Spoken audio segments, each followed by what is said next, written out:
What's up, everybody? You can start making your way to your tables. We're going to have a good night tonight.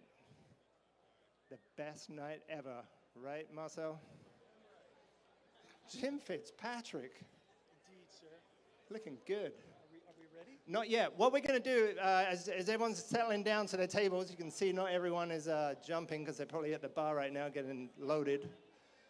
We're going to play a little trailer to a documentary of UK skateboarding. It's actually going to be premiered tomorrow at Simi Valley at the museum. Where did Winston go? Here's Winston. I want to introduce you guys to Winston, the man, the myth, the legend. And he's just going to talk about the documentary he just put together. Good evening, everybody. Hello. So good to be here. I made this film, London Calling, a whole era showed up. You're going to see the trailer in a minute. And this film is a documentary that basically covered the whole event that happened in London last year. We had the London Calling exhibition, and it was all about celebrating the 70s skateboarders. They hadn't been celebrated before, and we had to tell their story, do this exhibition. And so I made this film that echoes the journey that we had last year. We had 4 days of amazing events and bringing people together for the first time in like 45 years. So you're going to see the trailer now. Tomorrow we're going to be screening it at Simi Valley at 8 o'clock at the Skateboarding Hall of Fame Museum, where we open the exhibition for the London Calling. So I hope you guys can make it down. So I hope you enjoy. Thank you very much. Thanks, Winston. That has contributed so much over the last 50 years.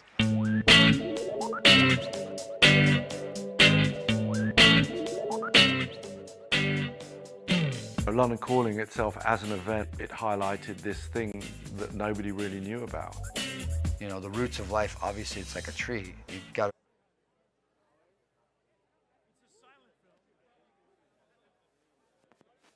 to nurture the roots, and that's where it comes from, you know. And so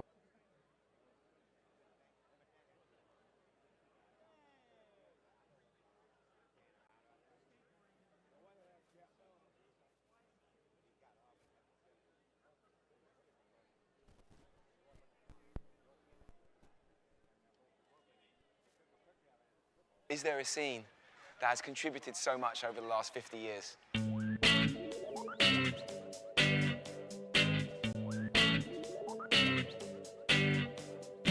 London Calling itself as an event, it highlighted this thing that nobody really knew about. you know, the roots of life, obviously it's like a tree. You've got to nurture the roots, and that's where it comes from, you know. And so when we nurture that, the tree flourishes, the tree of life, and then we get the fruit from it. One of the big things that I wanted to do is to elevate British skateboarding in the UK, the best and most influential skate scene outside of California. I needed to back that up with that show. Steve's whole mantra in life has been aim high, do the best you can. We all got sucked into his tailwind. It's the 80s guys saying thank you to the 70s guys. Skateboarding and photography are forever wedded together. There's this photographer, there's that photographer. Access to these unique pieces to display these exhibits, great. Pure Evil Gallery have been amazing. In we came, and in 48 hours we had an exhibition up on the wall. We had limited space. Half the street was full of people, all there basically to see us lot. How many people, how many smiling faces, and how many unrecognizable old faces. It's hilarious to have got there and see a whole bunch of old men with beer guts clutching their balls in their vans. We even covered the prehistoric phase of skateboarding with the clay wheels and whatnot. I personally was totally blown away. A lot of these people I haven't seen since 1979. At the time, nobody really appreciated what it was because there wasn't a thing to gauge it against. They were just doing it, and it just happened really quickly. It is not a misspent youth. Skateboarding was legit. I got to give credit where credit is due. I mean, like Stephen Douglas, I mean, like, wow. That boy can persuade. He's put a tremendous amount of effort into this. He's found people that I probably would never have seen again. Seeing the people that we admired so much was such a big deal. This is honouring all them skateboarders that need honouring. We could have done a forum that would have lasted probably 3 days. It was such a great moment to bring us all back together. Whenever I looked at the crowd, all I could see was smiling faces. Laughs, cheers, tears, the whole gamut. We were blessed to have a light shone on this thing that we did. I wanted the 70s guys to look back and go, fuck, that was a great weekend. I'm still weirdly digesting it all, you know.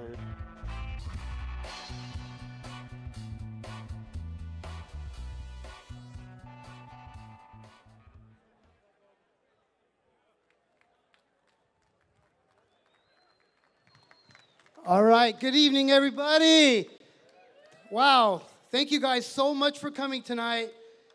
There's one common bond that brought us all here, and that's skateboarding, and I'm so proud to be here and to see so many familiar faces and so much support. You guys are great. This is our 15th year of inductions, and this is the first year that we're truly international, representing 5 countries. With UK, obviously you just saw the trailer, Germany, Sweden, Canada, and of course the USA. So thank you guys all for coming. I'm Todd Huber. I'm the director of the nonprofit Skateboarding Museum in Simi Valley. Hopefully you'll come out tomorrow and check out the London Calling movie that you just saw. I want to introduce our board of directors, Mr. Jim Fitzpatrick. Also, Jim is a 2022 Skateboarding Hall of Fame inductee. Thank you guys for coming. I appreciate it all so much.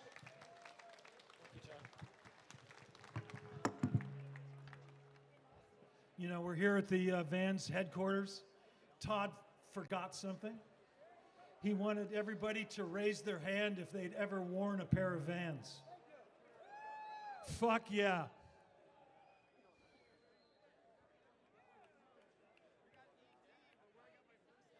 So I want to welcome all of you to this celebration. Family, friends, fellow skateboarders, and also greetings to those around the world because of SkateStream. Skateboarders everywhere huddled around their monitors looking at this event. So in 1970, working out of the Salk Institute in La Jolla, California, Jacob Bronowski produced and directed a television series for the BBC and also released a book called The Ascent of Man to coincide with the television, the BBC production. And in it, he suggested that at a certain point in human development, people gathered around a fire. One of them must have looked up and said, "Hey, we're talking." And the consciousness came to the campfire. And in preparing for tonight, I realized that in 1958, in Point Loma, California, not far from La Jolla, California, when I made my first skateboard with the Wilson brothers, which is mentioned that my father held the 2x4 as I hammered the skate on. So holding the 2x4 is the metaphor for you to consider who has helped you in skateboarding. But we actually said, as we bombed this hill on our steel-wheeled skateboards, hey, we're skateboarding. All right, so what we're celebrating tonight is skateboarding. And you know what Frances always says? She says, Jim, stay on script and no profanity. And I've already gone off script and I've already been profane. So there's just a couple of people that I need to acknowledge. So there's a lady here who reminds me, her attention to detail is very similar to Louise Balma, who was here this afternoon working. Her attention to detail also reminds me of BJ Denetra, And that's Laura Thornhill Caswell. So, oh, here she is. She's not going to stand up. All right, there she is. And we also want to acknowledge Buddy and his video crew for doing tonight's incredible productions. You'll see the labor of the love of the labor that they've gone through. And then Jeff Greenwood, I haven't seen Jeff, I think he's here. And he printed the programs that you can use for a variety. And that's right. And let's see, there's something, I'm staying on script, but hold on just a second. I have something here that we're going to present to Todd Huber as the founder and the executive director of the Skateboarding Hall of Fame.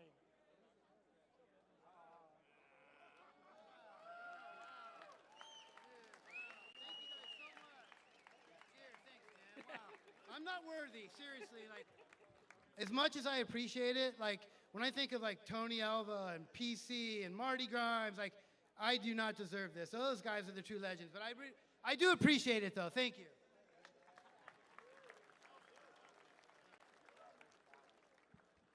And then we definitely need to acknowledge Vans.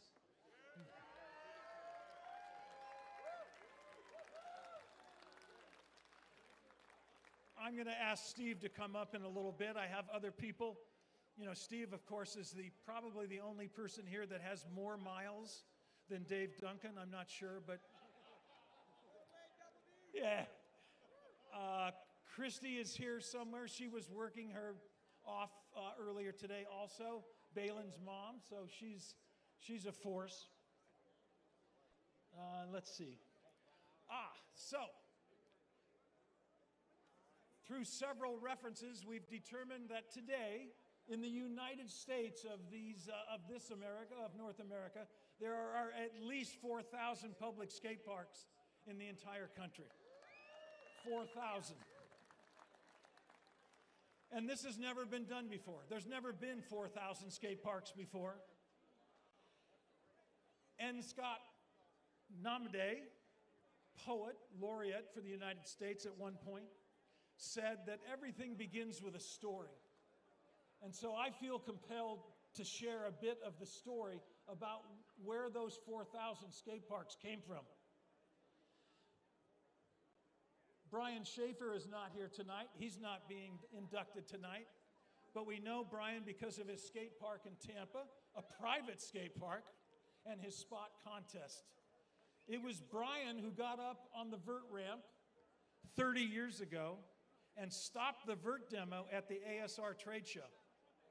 And he told people to, in very profane language, which I can't recount now, he told people to sign this, and he held up the "Do you want a public skate park" solicitation that Eric Meyer had presented. And he challenged people to sign that petition and also send their own letters. And that was really the beginning of our letter writing campaign, which I had gathered inspiration from Frank Capra and Jimmy Stewart, the story of Mr. Smith Goes to Washington. So in those early days of that letter writing campaign, there were certain people: Paul Schmidt, Todd Swank, George Powell, Larry Balma, Brian Ridgway, Mark Waters, Ed Riggins, Fausto Vitello, Steve Van Doren, Pierre Andre, Mickey Vukovic, Don Brown, Steve Douglas, Bob DeNike, Bod Boyle, Jeff Ternansky, Jim Gray. I saw Reggie Barnes tonight. So in those first months of that letter writing campaign, I would go to the post office box 37 in Goleta, and I would look at the empty drawer. So I started sending letters to myself so that I would have something to look forward to seeing. And it was a trickle of letters. It started out with like 3 or 4 letters a week. But that trickle then became a little bit of a stream. And I can remember going home one day and saying, "Frances, this is unbelievable. I've got 12 letters in one day," and I held them all up. And she said, Oh, that's great. Eventually, the stream became a torrent, and then we had a tsunami. And I was getting more than 1,000 letters a week. And scheduled to appear before the Judiciary Committee, the Senate's Judiciary Committee in Sacramento, I sent each Judiciary Committee member at least 1,000 letters. And one of the people from their staff called and said, you know, you're really creating a problem. And I said, a problem? She said, yeah, this is getting out of hand. And I said, out of hand? Yeah, you're breaking all the rules. And I said, breaking the rules? What do you mean? She said, we can't process your letters. We're supposed to date stamp each one and then write on a Post-it note what that letter is about. And I said, well, I'm really sorry, but I'm not going to apologize. So, sitting before the Judiciary Committee, finally appearing before them, Jack Smith is here, and he's being inducted tonight. It was from Jack Smith that I received my roller derby number 10 skateboard, which is now in the Smithsonian collection. I had that board and my Makaha board, which is now in the Smithsonian collection.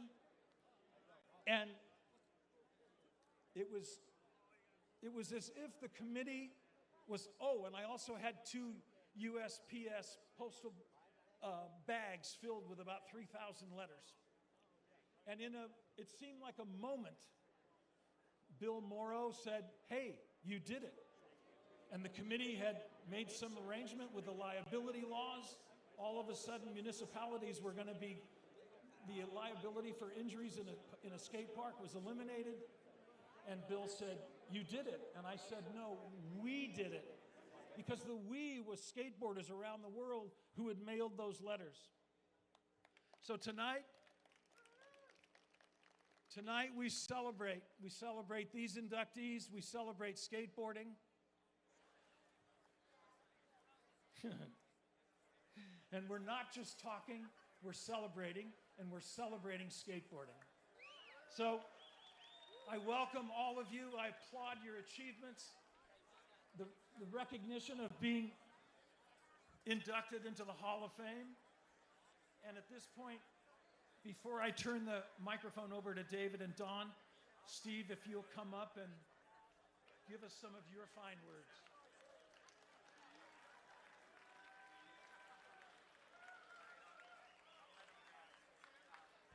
Well, thank you, everybody. Again, we're honored to host here at our Vans headquarters, you know, this great event. Just so you know, 15 years ago, we had the Vans Skate Park in Orange. We had the first year of the Skateboard Hall of Fame with 4 legends. There was 110 of us there. As looking around and thinking who was on that first year, which is amazing people, but trying to get people together for a Hall of Fame seemed a lot harder then. And it's flourished into what you hear today, what we see here tonight.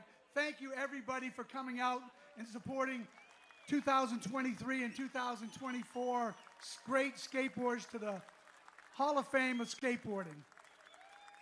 I was at the Smithsonian only about a month and a half ago with my grandson and my daughter.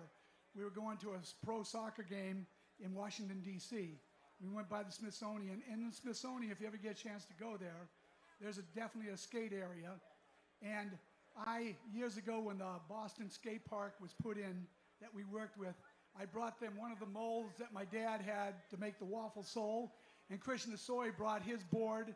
He didn't know if he was going to save that Hammerhead original for his son's education. And he was kind of going back and forth. He brought it and gave it to the people put in there. But it's a great visit. If you ever get to Washington, D.C., the museum's free. Go check out all the great boards and all the great history in skateboarding. But thank you for coming tonight from Vans and all the hard work people that helped out here and stuff. Pete, my team, everybody that helped. Of course, Louise and Larry Bama were here at 8 o'clock this morning helping. But have a great night, everybody.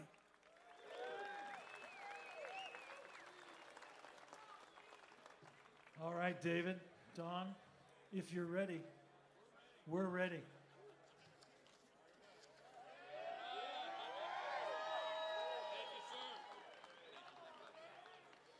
All right, I want to thank Jim for that welcome. my esteemed colleague, the legendary Don Brown. Hey, legendary David Hackett. All right. Hey, so before we go, Steve actually forgot something. He wanted to do a little video of some pretty big achievement. Peter, please. Let's see it. Let's get Derek's up here. Come on, Peter. I'll keep it short because we're here for a long time. But listen, tonight's a historic moment in skateboarding. Again, amazing night. But yesterday as well, there were a historic moment in skateboarding. And we just want to show you guys real quick what happened yesterday. Amazing, Arissa, true. Thank you. First females to a 900.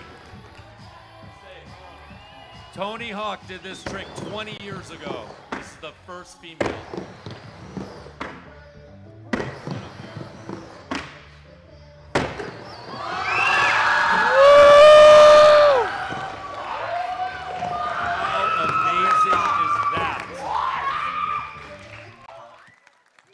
Face. That's skateboarding for you right there, people. Oh my Lord. Girl skateboarding. Let's hear it for the girl skateboarders out there. Oh yeah. All right. And it's only going to get better. It's only going to get better. So again, welcome and good evening to the 15th Annual Skateboarding Hall of Fame celebration. So tonight, we're doing 2 years in a row, 2023 and 2024. So it could be a long evening if we don't keep it short and sweet, Jim. Just kidding. No. That is not the template on how to speak tonight, you inductees, okay? You got a minute, 1 minute to say whatever you want. I don't care what it is, say it, do it, be it. You're a skateboarder. Even you, Jim. So, this is how it's going to go. Don and I are going to introduce people, say really nice things about them, and then we're going to show a video of said people. You're all going to watch it and be blown away. Then those people are going to receive their awards, and they're going to say thank you to all of you and the skateboard world. That's how it's going to go. Very quickly. Very quickly. Right. Because we have 17 people for 2023 and 17 inductees for 2024. That's 34 inductees. All in one night. It's not me. How'd you do that? That was you. That was you. No, it was this him. isn't even It was on. him. It's not even on. It's you. Stand Hey, but the other thing, just as Todd mentioned, this is one of the big things we hear every year is that we need more international Hall of Famers inducted. So that is true. This year is the year. We got Germany, we got England, we got Sweden, we got Canada, we got America maybe? I don't know, where's that place? I met a really cool guy yesterday, a guy named Joey, and he is part of the Viking crew, and I heard they have a table here. Where's the table of Vikings? Yes! Stand up! Yes! Viking warriors back there. There's some serious drinking going on over there. Serious stuff. Look at that. They need those Viking helmets, right? Viking, yeah. Little beer thing hooked up. They have a whole scene down south. It's amazing. They had a camp. It's incredible. Yeah. Incredible. So, with that, let's just get right into it right now, okay? So the first thing we're going to do is we're going to introduce the icons of skateboarding. These include inventors, medical professionals, visionaries, manufacturers, photographers, publishers, musicians, artists, and industry pioneers who have left not only an indelible imprint on the history of skateboarding and our entire skateboarding culture, but also on the very fabric of American and world culture. That's how heavy skateboarding is. Like Steve just said, I mean, and Jim said we had 100 people at the first Hall of Fame in 2009. I was there, it was amazing. But now look at us, it's awesome. So give you guys a big round of applause for being here. Thank you so much, we really appreciate it. So tonight, our icons, we have 6 icons altogether, 3 for 2023 and 3 for 2024. So the 2023 icons are, number 1 is Wes Humpston. Not only is Wes Humpston considered to be the first artist to hand draw custom graphics on the bottom of a skateboard, setting the Dogtown style that continues to this day with bulldog skates, but he was also a hardcore pool rider, helping to bust down the doors of what was possible in an empty pool. He was gnarly. Our next icon is a huge Dogtown OG legend, Skip Engblom. Skip is one of the pioneers of style in skateboarding, coaching his Z-Boy team of 12 radical surf skaters in the fine art of hand placement. Very important, especially for those of you without style. Take notes. In addition to his custom surf and skateboard building and art, he also started Santa Monica Airlines. That brand is still going strong today. He also discovered Nadas. Amazing. And many other skaters who continue to ride for Santa Monica Airlines. As a side note and shameless plug, when I rode for SMA back in the day with Jay, Skip promised me a pro model, but only had the funds to make one, so he made Jay's. I would have too. Nobody knew who I was, or still, no. But now, over 40 years later, Skip finally made the SMA Dave Hackett model. And it's available right now through Madrid, so if you want to get one. And finally, we have the oldest skate shop pretty much in the world, Rip City Skates. If you were a skateboarder back in the 70s and lived in Malibu, Pacific Palisades, Santa Monica, or Venice, Rip City Shop, it was where you went to get the latest killer skateboard gear or learn the latest news about the industry. Those guys would tell you like the dope on what everybody was doing. They had the info, you know? It was cool. You could go in there, everybody's pro model was on the wall or the ceiling. It was insane. Like, it was like the ultimate place to go. And it still is to this day. It's awesome. I even have a couple of boards on there. Don't read them. I wrote some nasty stuff on the bottom of my boards, but I was young. So. It is pretty amazing though. Rip City was the pioneer really of skate shops and what they are today. So many years later, decades later, and the skate shop is still the same essence and the spirit of what it was back then. Maybe a little bit less drugs today than back then. But it's just, let's give it up for the skate shops around the world. Yes. These guys keeping everything alive out there for us all. Thank you, thank you. Let's let the video roll, Thomas.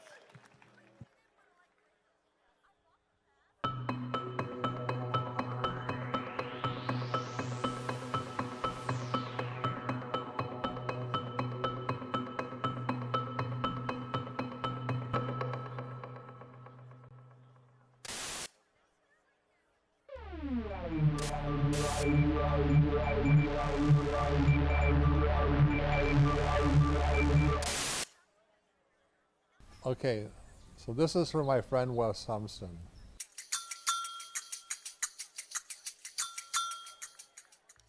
I was discussing with this yesterday with a friend of mine, Craig Sessick, about visual language and where skateboarding would be without it.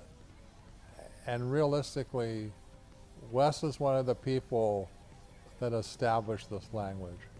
If you look at all the boards he's made, all the artwork he's done, all the different projects he's worked on over the years, it's just a huge catalog of visual imagery that no one pretty much can top out that.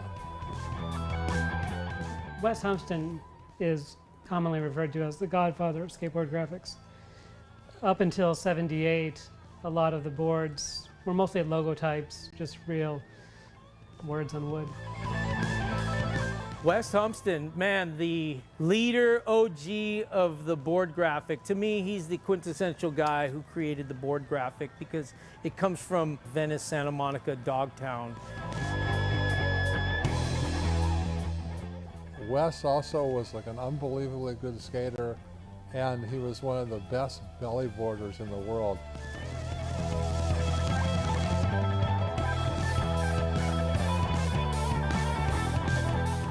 Wes, man, I respect everything that you've done.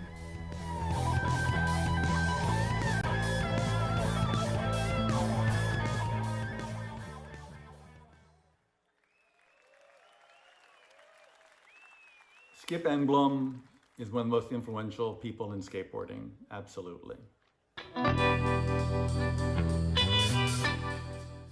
And then you get these Hall of Fame characters like Skip Engblom, who among other things branded the original Makaha Phil Edwards models, and then, you know, he inculcated the Z-Boys and all that. Without Skipper, there would be no Z-Boys. Hey, I think we should start a skateboard team, man. Sit out of here, man. Come on. Thank you. You little maggot. Scat. Beat it, dude. So what do you think, man? Well, there's more concrete in the world than good surf breaks.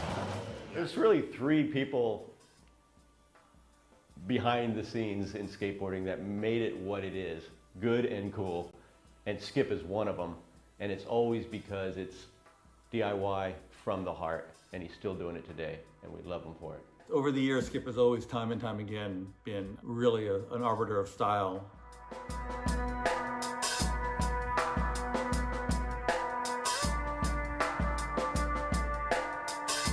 Survived the movie circuit. One at a time. You want it? Come on, will it be all of you? Come on. Huh? Yeah?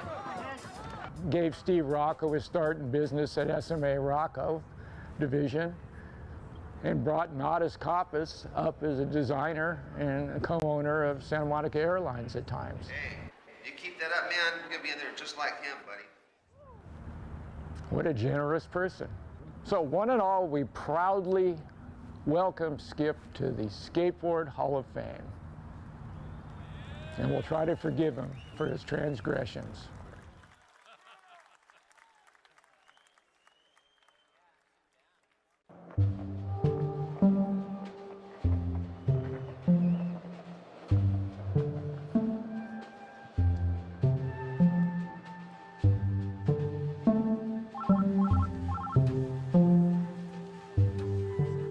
Rip City.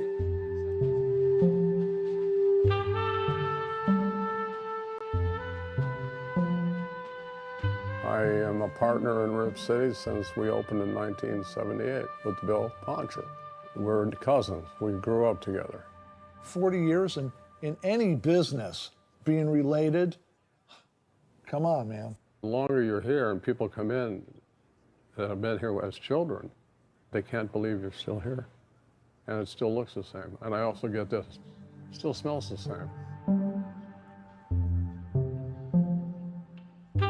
Could you have a Rip City that's not at 2709 Santa Monica Boulevard, 90404-310-828-0388? I don't know. Is that it? What do you think? I don't know.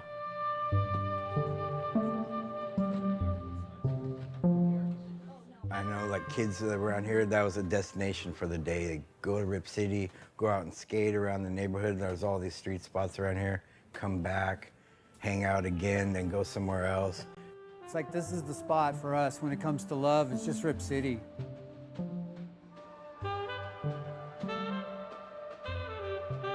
That's one of the only places in Santa Monica that has not been rearranged and decimated. Just the core value that comes from not only the people that put all the love and all the work into keeping Rip City what it is today,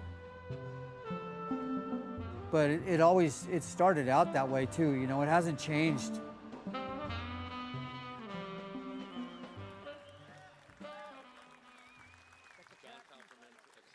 So please come to the stage, JP Powerman, accepting for Wes. And Skip. And Skip. And Bill Poncher. And Bill Poncher. Bill is the original owner of Rip City. Let's give these guys a hand.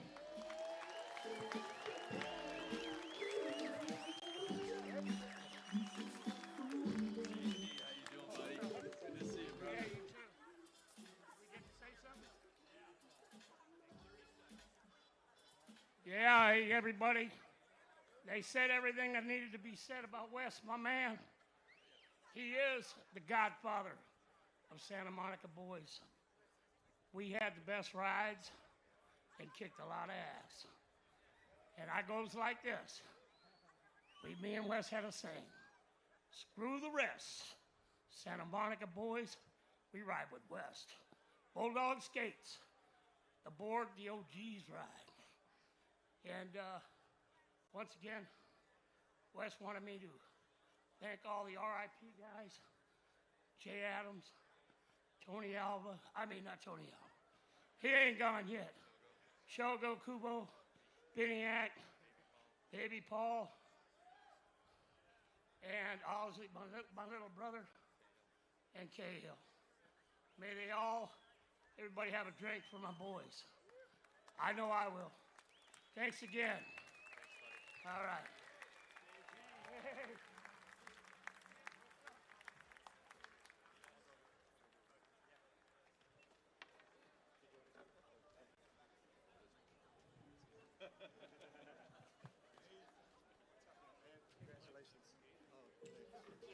And all the other.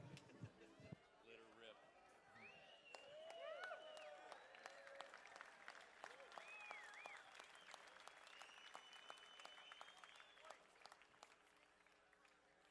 Well, first of all, there's one person I need to thank that really I wouldn't be here for if it wasn't for her. That's Martha, my wife. So, as you can see, like, you know, every part of your body at some point is going to be in pain. If you do this long enough, like, some part of you is going to break down. And I'm at that, like, old 49 Chevy thing right now where parts are hard to find.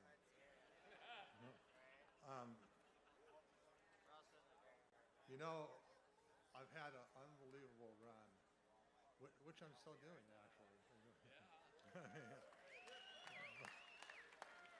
But it's like, you know, you never get any place by yourself. There's so many people along the road that will help you get to where you need to be at. And the list for me is so long. I mean, I've known every person that's on this thing tonight since they were kids. It's like we all aged, some of us less gracefully than others. But I 100% appreciate their friendship. I mean, if it really comes down to it in the end, when you're dealing with somebody for Dave here for 40 years and finally able to actually quit lying about like getting that model made. You know, because now he's old enough now I can make some money off him finally. Fuck, it's taken so long. Couldn't you have been a little faster? I mean, it's like, you know. I do what I can with what I got left. The sands of time are running out, man. I need to get that payment. Anyway, God bless all of you. Every one of you today who's out there participating in skateboarding in any way, shape, or form. Every person that's being inducted here did something special, and that is that they spent their time and their love and their energy to perfect what they do, to in many different and varied ways push forward the activity that skateboarding is, and that I personally, I had no job skills. I was like the least likely to succeed at anything, right? When I went to go to the counselor at school, they went like, basically, you're going to be one step above a garbage collector. I went, okay, that's a job, you know, city, get a pension, fine. Anyway, thank you everybody. Give it up for Skipper, Rip City Skates, and Wes Humpston. Thank you guys so much. Can you take this back for Skip? Sure, absolutely. Yeah, that'd be great. We're doing it for Rip City. Oh, yeah, right, okay. Sorry, we'll make this really quick. My name is Chris Candy. I'm standing up here with several other Rip City locals, and there's a table of us back there. Jim McDowell and Bill Poncher started Rip City back in 1978, and they're two cousins. Their love for skateboarding transcends for forever. Jim is now retired, and it's impossible to get Bill out of Santa Monica. So we're here tonight honoring their dedication to skateboarding and to bringing skateboarding to the people. Have a lovely night, everybody. Thank you. This is for them. Thank you, everyone.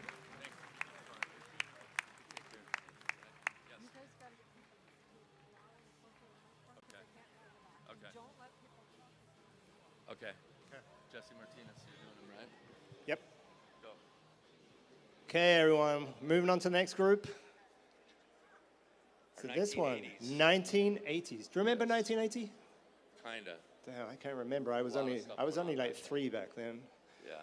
But yeah, so we've got a great. It's all a fog. It's very foggy. But look at that, Patty McGee's right there. What's up, Patty? Yes. Yes. My favorite 60s person. legend. Yep, my favorite.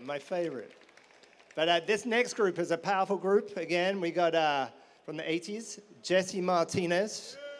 We've got John Lucero, and we have Jeff Grosso. Let's just run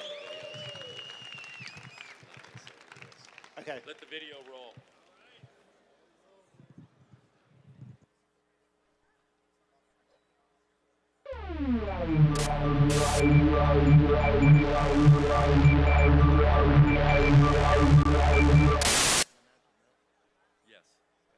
So I know doing this tribute to Jesse Martinez is probably going to make him feel really weird, because Jesse's not one of those guys that actually goes out of his way to be famous or gain publicity or any of those things. I'm no pro. I just skate. I don't know how I get the money. It's a miracle.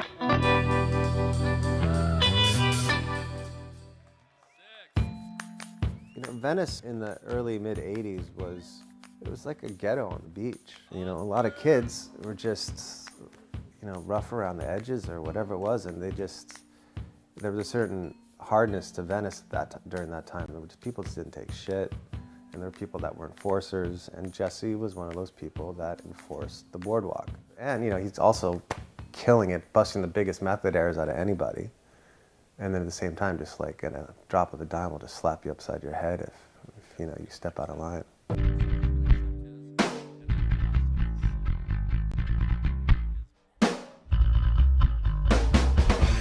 Jesse Martinez is my favorite power rider. He was powerful and intense and aggressive. He dominated.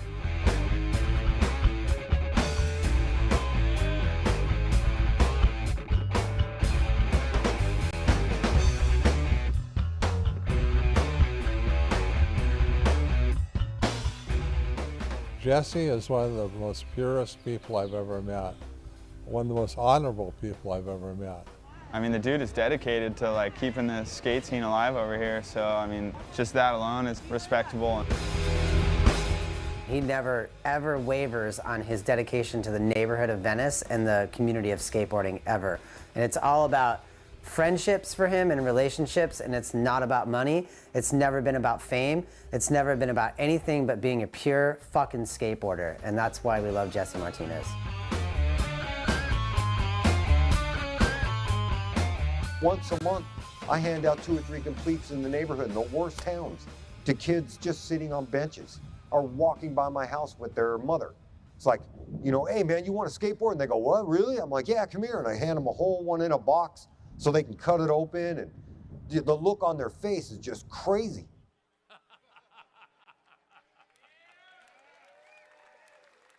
From the first second I stepped on a skateboard, I knew it, man. I was hooked. I didn't play sports. I wasn't cool. I didn't surf. I was a nerd. I had glasses, big hair. I wore corduroy matching denim suits, and I was a nerd. I mean, straight up.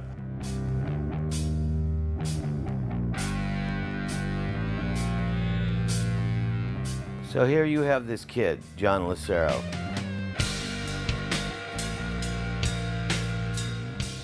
Whittier Skate Park local, gets kicked out of the park. Instead of leaving, he goes and starts skating in the parking lot.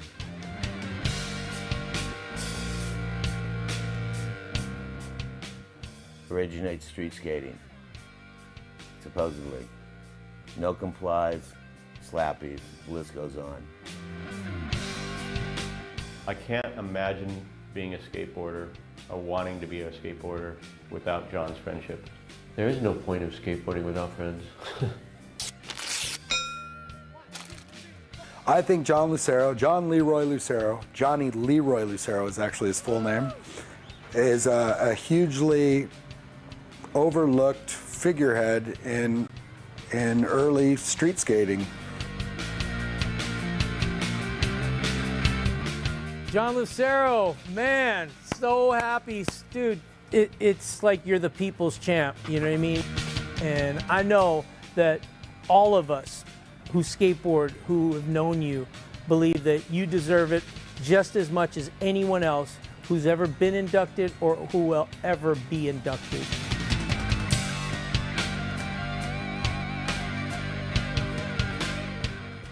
I used to joke that John's graphics were so good that I didn't think he did them himself. And then I found out that John did that bars graphic. And that's just like, okay, this guy's like on a different level of graphic design.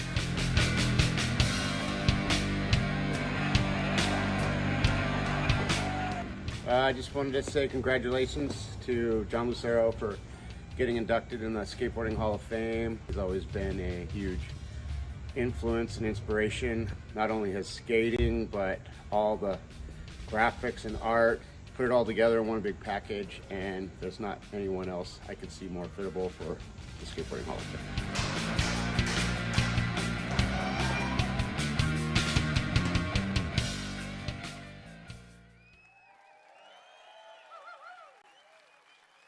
One of my driving forces is admiration or respect from my peers, you know, from other skateboarders. Because I fucking love skateboarding, you know, and I love skateboarders.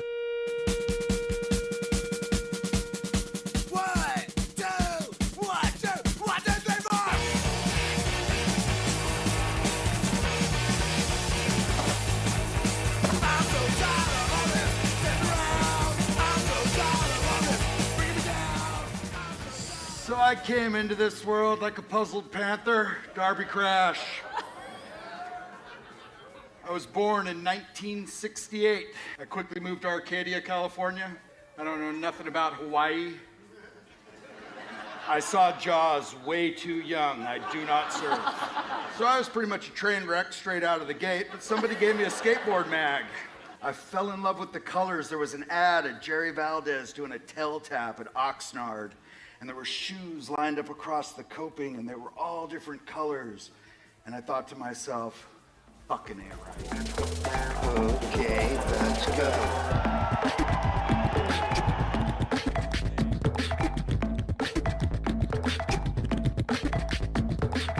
Go catch my pie, you cream-filled man. Making a best friend through skateboarding since we were kids all the way until adults, it's a trip not having him around. And yeah, it's tough. It's tough to lose someone that close to you and have life still make sense, you know?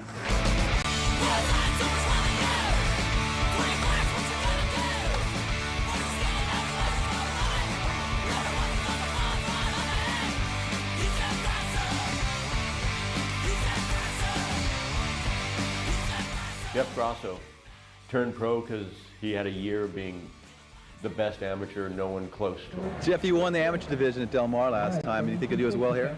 I hope.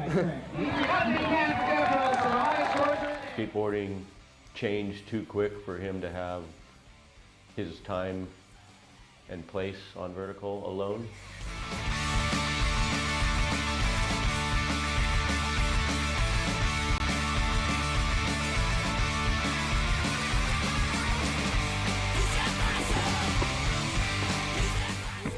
Came back, became the voice of skateboarding for generations to come because of his ability to articulate and passionately tell you what it was. Tuck your fucking knees. If you can't tuck your knee on a fucking frontside air or frontside boneless one, then stop. Do another trick. Great skateboarder and my friend.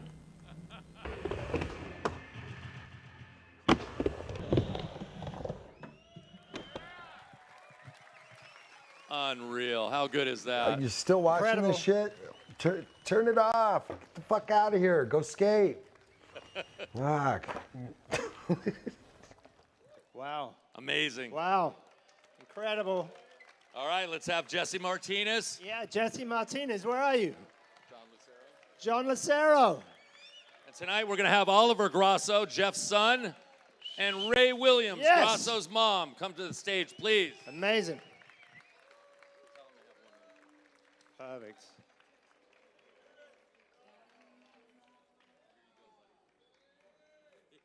Amazing. Did you want to say some words? Thank you all for coming. I mean, I'm kind of in a loss for words, but thank you. This was Geoff's dream of doing his skateboarding career. This was his dream. And to be nominated with John Lucero, thank you from his whole family.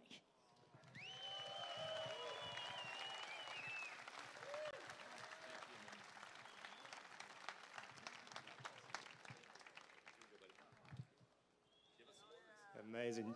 John? I go to a local bagel shop, Bagel Mania. I see this guy there. I'm going to ask him to have a John Lucero Pro Bagel Hall of Fame thing. So be prepared. All right. Okay, they told me no speeches, but let's see here. All right. So I can't publicly speak. I'm not very good at it. I wrote down some words here, which I already lost. So we got to go quick. Where'd it go? Oh, here we go. All right, here we go. So, anyways, thank you to the Skateboarding Hall of Fame. I really should have everybody's name on it because this is for everybody, every skater, everybody, and I really appreciate it. But first and foremost, this is for Geoff.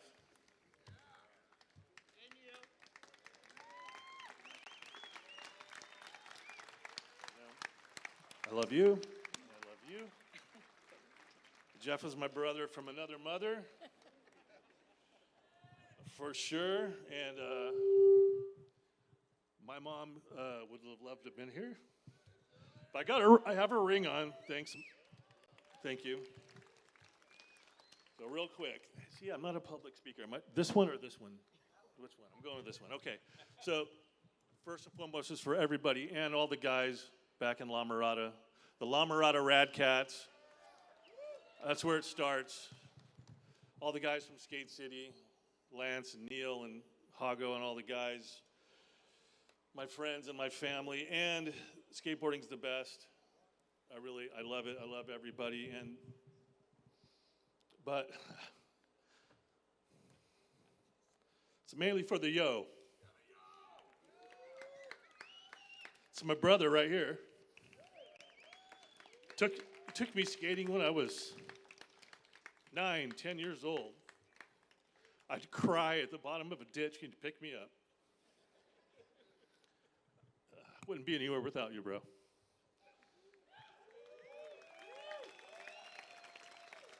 And my son Lucky, best thing ever happened to me. And Ginger, thank you. I love everybody. I love all you guys. Skateboarding rules. La Mirada Rad Cats, out. Thank you, John. Awesome. Come on up here, Jesse. Where's Jesse? Oh, sorry, buddy. Jesse Martinez. It's been a while, buddy. Great to see you.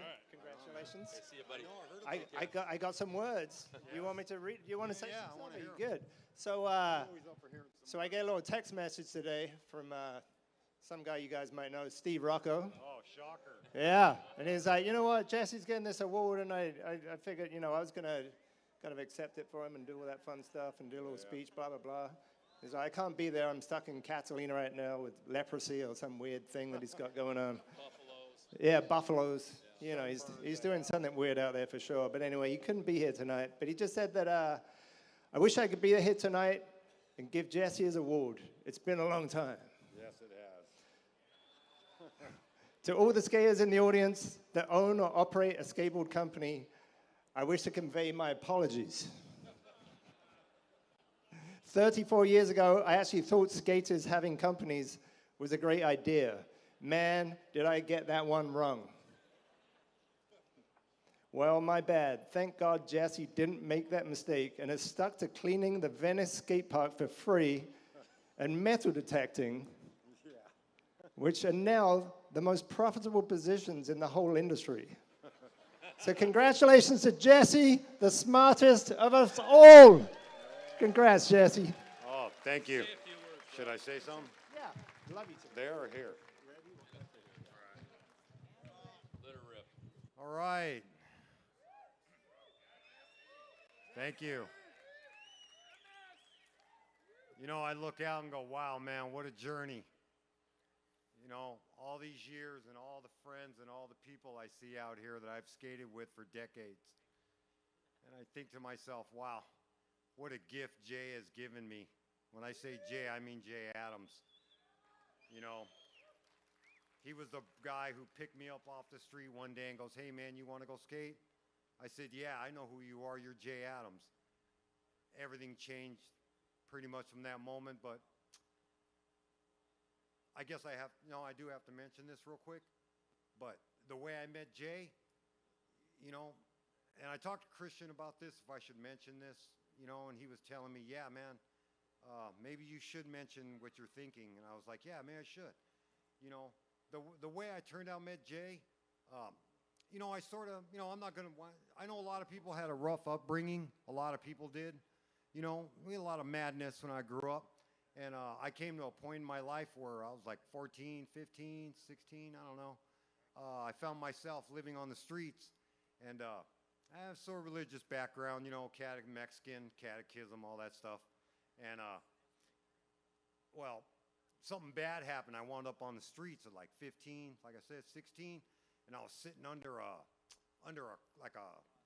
business, and I had my skateboard with me, and I was like going, oh man, what am I gonna do now? I'm out in the streets, I have nowhere to live, nothing's going, I'm effed. And like I said, I have this sort of religious background, so I was thinking to myself, oh God, could it get any worse? What the heck? You know, I'm going through all this crazy stuff all my life, and then all of a sudden here I am now sitting on a curb, nowhere to live, on my skateboard in the rain at 1 in the morning. And I remember sort of going, God, can you help me? Is it going to get any worse? And then right after that, it was like these simultaneously things started happening. And I really didn't have to try. Like all of a sudden I meet Jay. A friend hits me up and goes, hey, Jess, I got a place for you to sleep. $50 a month. None of you guys probably ever hear that again. And right, he's all $50 a month. I'm like, damn, that's a lot, but I'll take it. So, and well, it just so happens he was living right down the street from Jay Adams. I didn't know this, but Jay had seen me walking down the street, and he pulls up and goes, hey, man, I seen you at the beach skating all the time. You want to go skate? And I'm like, oh, fuck, Jay, yeah, let's go. And trust me, every story you heard about Jay, it's true. Because that day was, almost went to jail, met everybody, skated, had a great time. But, so, it seems after that, everything fell into place. I didn't try. I mean, I had to try to skate. You know, everybody knows that or you suck. So I had to really try. But everything fell into place. My sponsors and how my life was going. And, you know, before that, it was just a complete train wreck. You know, like the shit I saw by the time I was 10, nobody should see. And I was just like, whoa, gnarly. And so all the skateboarding stuff fell into place, you know, and I became part of this neighborhood of Dogtown. My family, my brothers, you know, who have put their life on the line for me and their freedom on the line for me, literally. And those guys, you know, all the Dogtown family and all skaters, I extremely got your back. But as I got older, you know, and after I started to stop skating, started getting my ass whooped by young kids, and hey, it's time to sit down. But I started, you know, I noticed, like, wow, how did all this happen? And I think, whoa, and I think back to 30 years prior, like that night sitting under that ledge, whoa, did somebody answer my question? I went, wow, maybe they did. It's too bad I didn't realize it earlier. You know, I probably shit on that dream a couple times, and I'm sure I did. But yeah, I told Christian, yeah, man, if I don't mention this, I'll be reborn as a rollerblader. Fucking really hating. So I was like, I can't have that. So I was up, and you know, yeah. So I had to mention this little part of the story. But yeah. So everything fell into place. I was, you know, everything was really great after that day to this day. And it's still kind of amazing because I get in a tight spot. Somehow I find my way out of it. And I just go, wow, how does this happen? I'm such a dork, you know? But I always had to say that. But besides that, first of all, I got to thank Jeff Ho and the whole entire Zephyr team. And SMA, Z-Flex, you know, all the teams, the whole Zephyr guys, Dogtown, everybody, they paved this road that I could walk. You know, I could say skate, but I'm just telling you walk. I had a road in front of me to walk already. Hackett, all the guys from Venice, all the legends. I never skated for myself. It was for the neighborhood because all the dudes from Dogtown and everybody around the world, they know you're skating for the neighborhood. You're skating for Dogtown. You're not skating for Jesse Martinez. Just, you know, you're representing a whole goddamn legacy, and you better live up to that legacy. So, you know, like Jeff Ho, Skip, Engblom, okay, Hackett, all the guys, Steve Rocco, everybody. Thank you, and everybody out here. Give it up for Jesse Martinez. It's Jesse! I would have let you go on for an hour. No, I want to end it now. Don't forget this. Oh, yeah. Almost forgot. You might want that. Funny story, I was on tour with Jesse back on the Vision days, and we went to Cedar Crest, and I crashed the Vision van, and I thought that he was going to kick my ass. Luckily, I got long legs, and I can run fast. Let's give it up. Jesse Martinez. Who do we have The next? crew. Who's up next? Who we got? Right here. I think we have a Malnerd Zappo. Is he here tonight? Malnerd. Ray Flores. Maynard. Malnerd. No, let's see here. Oh, that's right. From the 1960s, we have Ray Flores. Let's run the video.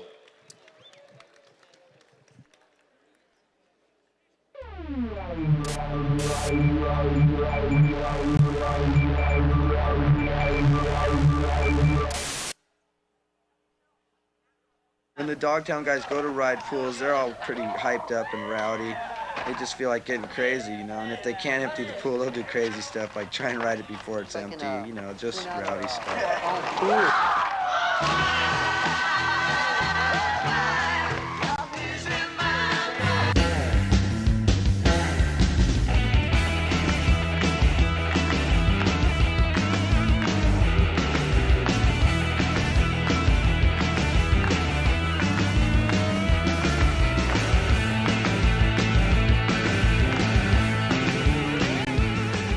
First met Ray Flores in like 1974.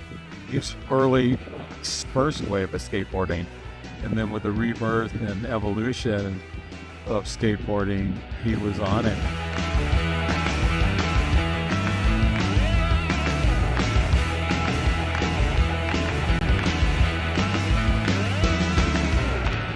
He was an early pool rider too, and ripped.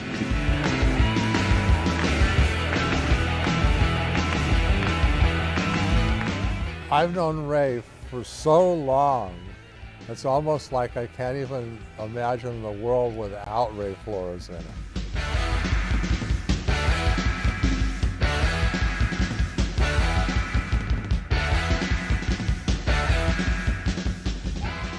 He has done so many things in skateboarding. Everything from being on the Pepsi team to like playing music. When it comes to skateboarding and music, it's just at a different level of all his own.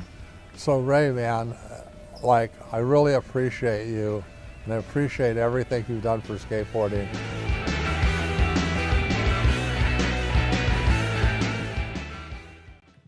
Give it up for Ray Flores! Thank you, everybody here. This is the heart of skateboarding right here, man, and I'm so honored and privileged to be here. I want to thank the Todd Huber and the whole organization behind the Skateboarding Hall of Fame, all the people that I've skateboarded with, this guy here, that guy there, all these guys here. I am so thrilled and so honored. Thank you all so much. I can't express myself enough. Thank you. I love you too. Thank you, Skipper, for those kind words. Thank you for handing me this beautiful trophy that I'll cherish for the rest of my life. I'm going to cry right now, so I got to get out of here. Give it up for Ray Flores! Love you, buddy. Thanks. See you later. How awesome is that? That's how to do it, people. Short, sweet, beautiful, classy, and radical. Maybe a few tears. You know, and a few tears, yeah. All right, what do we have here next? What do we got? Era 2, 1970s. Lonny Hiramoto. Howard Hood. Let's let the video roll on that one.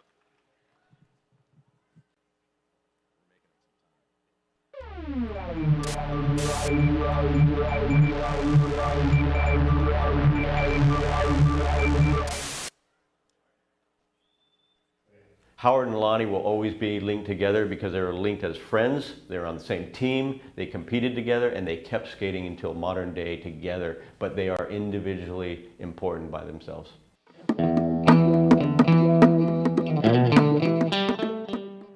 All right, Lonny Hiramoto. What can I say about him? Team Hosoi, OG, ripped when I was like the littlest guy. He was the littlest guy in Skateboarder magazine. Who's hot? Blasting the biggest airs.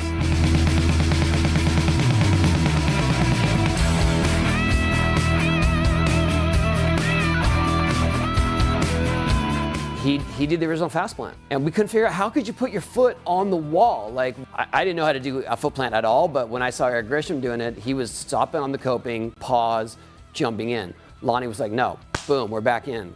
That's a revolution, honestly. Well, I come to put a stop to all that because Eric Grisham invented the foot plant.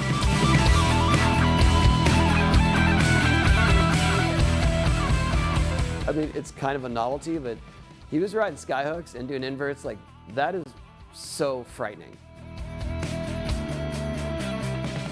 You guys are the ones that figured it out. You know what I mean? Like, you're the first generation pool skaters, first generation skate park skaters, basically first generation trick skaters. Like, what can you do on this skateboard? And to me, that's amazing. Lonny Hiramoto is a legend that cannot be stopped.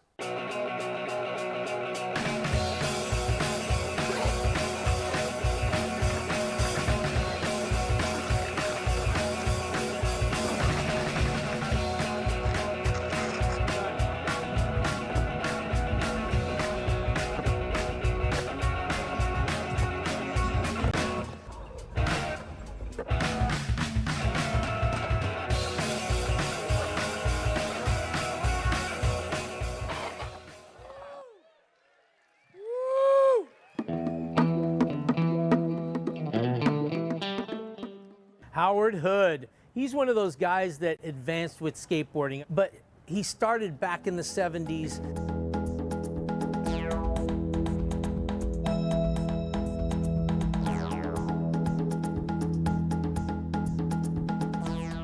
Howard's just a gnarly pool park skater, original, Hester Series Pro bull riders.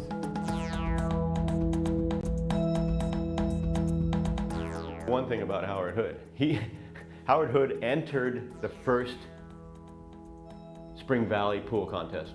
Howard skated heavy into the 90s. He still skates today. Easily the best skater over 60 from the original crew. That's no disrespect for all the great guys.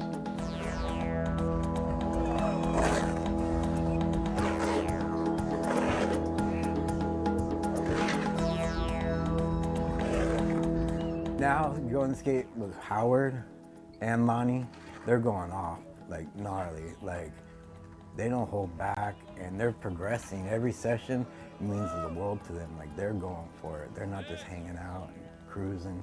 They're going all out.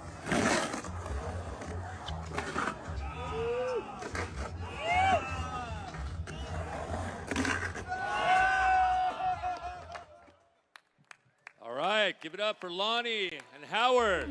You guys come to the stage, please. You want to grab their awards?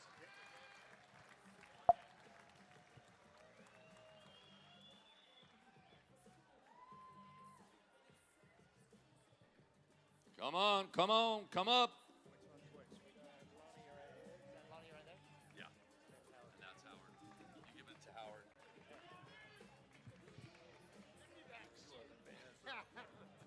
Please keep it short and sweet.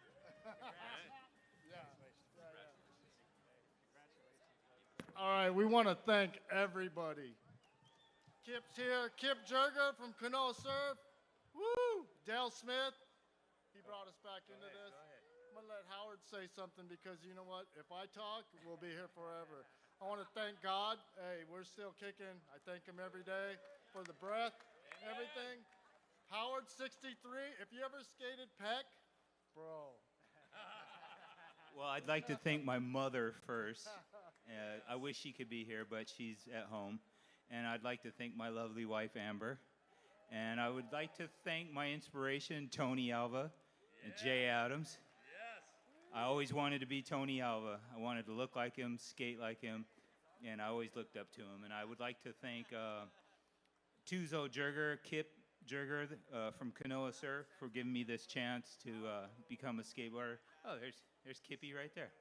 And I'd like to thank Fausto for Indy, for giving me the ad, and that you know, you're an icon, you get an Indy ad. And I'd like to thank Christian Hosoi, Lance Mountain. They inspire me. Love those guys. Christian married my wife and I, so it'll always be special to me. I'd like to thank the Peck Park crew, Dale Smith, all you guys, and every skateboarder out there. Thank you for skateboarding. Yeah. Thanks, Christian. Bro, love you. Awesome. Everybody. Kimmy, my girl, holds me up. Thank you, everybody. Thanks. Give it up for Lonny and Howard. Congratulations, you guys. Well deserved. Okay. Next up, we have 1990s. Wow, you ready for some 90s? You ready? I'm ready. I'm ready. I feel like I'm 90 sometimes when I wake up in the morning, but Who do we got? Who's this? Rick we Howard? have Rick a Howard. pretty heavy squad right here. We've got Rick Howard, who I believe is the first Canadian inductee. We've got Mike Carroll, EMB in the house, and we got Tom Penny. Tom Penny. Tom Penny. Whoa. You better believe it. So, yeah, Mike. Are we going to get everyone up now? We're going to run a video. Okay, sorry, we're going to do the videos now. So, and then we're going to get Mike and Rick up. Let her roll.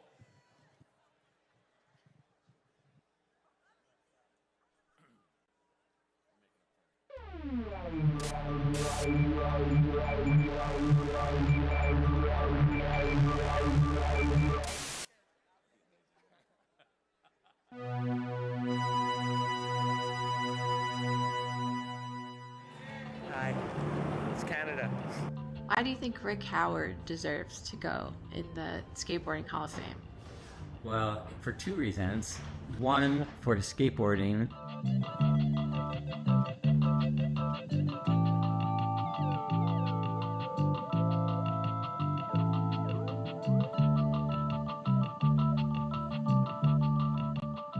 Actually, three reasons. One for his skateboarding, one for his creation of girl skateboards and chocolate skateboards, and three for his video making. Those three are big contributions to skateboarding. Maybe also for his love of fireworks. I think that destruction and love of fireworks. But I mean, he also, has great style on a skateboard, and I think a lot of people love his style, me included. Just always clean and proper, and so that deserves him.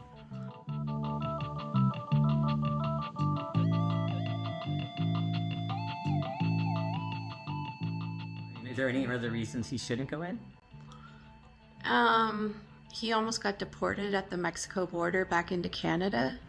Did he have drugs on him? He did. Yeah, that's not good. I really thought he should go in. I mean, any other reasons you think he shouldn't? No. Big heart. Big heart. Yeah, okay, then he should go in. Okay, great. Rick, on behalf of everybody up here in Canada, congratulations for being inducted into the Skateboarding Hall of Fame. What an incredible honor. And what a body of work. Not only being a professional skateboarder, but being a company owner and supporting the dreams of so many other skaters and Canadians. So, on behalf of everyone up here, Rick, congratulations. It's well deserved. Thank you. Well, what did you used to do? You know I made that 360 flip and shove it up. And you're claiming you taught that to York. I did the switch 360 flip first. You guys weren't even there that day. Who filmed it? Film.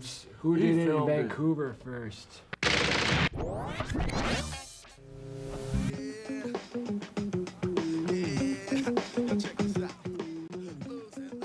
When I think of Mike Carroll, I think of how he spoke through skateboarding, and I think it's one of the most important voices of the modern era. Because in his skating, you know who he is, you know his creativity, you see like his self-criticism of style, his selection of tricks, wanting to land things a certain way. And you see these spots emerge, you see the style emerge, you see the trick selection emerge. And then skateboarding is kind of all of that going forward.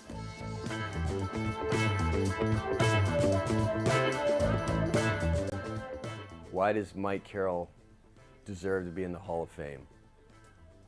Best kickflip, best nollie flip, style for miles. I mean, child prodigy, like if there ever was one. He was just 10 times better than everybody else. It was crazy to watch.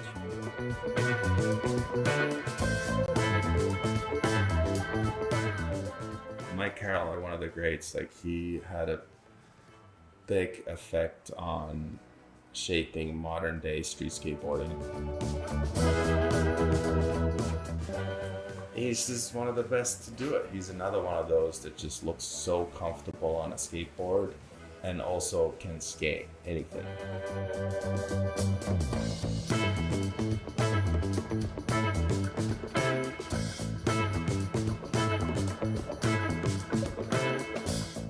I think Mike Carroll and Rick together, starting Girl and Chocolate later, was a real attempt at trying to keep their childhood and their skateboarding the way they wanted it to feel. And I think skateboarding is much better off for it. Mike Carroll led. And when you're a leader, you're a Hall of Famer.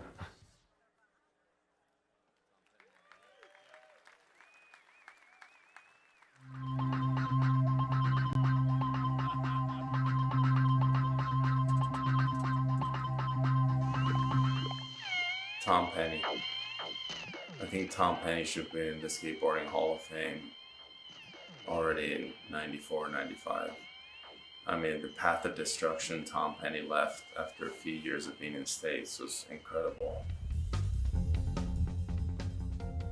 Tom is one of the most naturally gifted skateboarders. I mean, his effortless style, I mean, everything just looks easy. It looks like he's just cruising. I mean, he kind of created his own type of skateboarding, and so many people tried to copy him. I mean, that's the raddest thing about Tom. Like, you could tell he was doing everything, you know, for the fun of skateboarding, you know, not for no like magazines or no like fame or money or any of that stuff. Like, you know, that's what made him look so bloody natural and everything, you know, like he did everything for himself, you know, he's in his own little penny world, doing his own thing. Tom Penny was someone that just came onto the scene and just blew minds, and he took all this tech skateboarding and just made it look so easy. And without a doubt, Tom Penny had the best style out of anyone out there that maybe I've ever seen in my life.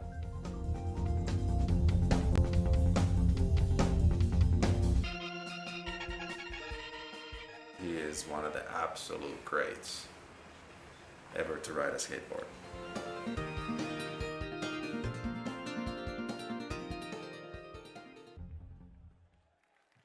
Yes. Rick Howard and Mike Carroll, if you can come on up. And then we're going to have Alex Moore, Oxford boys, make some noise. Alex Moore's going to, congratulations, Mike. Congratulations, Rick. Two of the most stylish people in skateboarding, I would say. And you make tall people look good on a skateboard. It's not easy for tall people, right? That's for bench runner. Yeah. So, yeah, would you like to say some words? Mike. Thank you, Don Brown, for leading by example. Yeah, I guess thank you, skateboarding. Lance Mountain for being an inspiration as a kid, and then all throughout our adult life, just showing us that longevity is possible. And I don't know what else to say. Thank you to Aaron Meza, Jake Rosenberg. I don't have anything cool to say except for a bunch of thank yous. There you go. We'd like to thank, or I'd like to thank, Megan Baltimore. We wouldn't be here today if it wasn't for her. Thanks, Dave Berkthold, for letting me crash on your couch and taking me in when I was 16 or something. But so many people to thank. I want to thank them personally at some point. Like Mike said, Jake, Aaron, Sam Smythe, Spike, Kelly Bird. Yeah, it goes on. But thank you, Todd, Lance, for making this happen. And yeah, Don Brown. Beautiful. Give it up for Rick and Mike. And thank you to my wife, and thank you to Rick for letting me tag along. Thank you, guys. Thank you. Good job. Awesome. We got right now. We got for Tom Penny. We have Alex Moore from Oxford. There you go, Alex. Yep. Keep it short and sweet.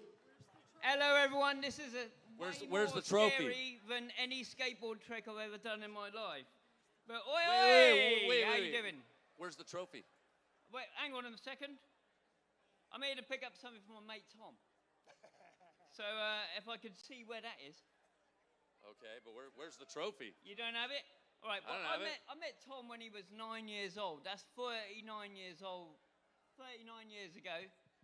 And we became mates immediately. Little did anyone know, apart from myself, that I knew he was going to be amazing immediately. This thing's fucked. Right?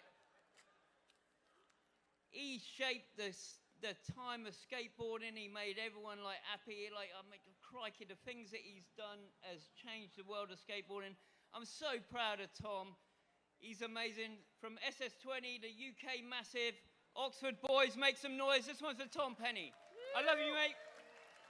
Cheers. We're missing the trophy somewhere. So yeah, like where is it? Where is it, Laura? Do you know where it is? Where is it? What's this? Oh shit. Here he is, look. Hey, Tom. Yes.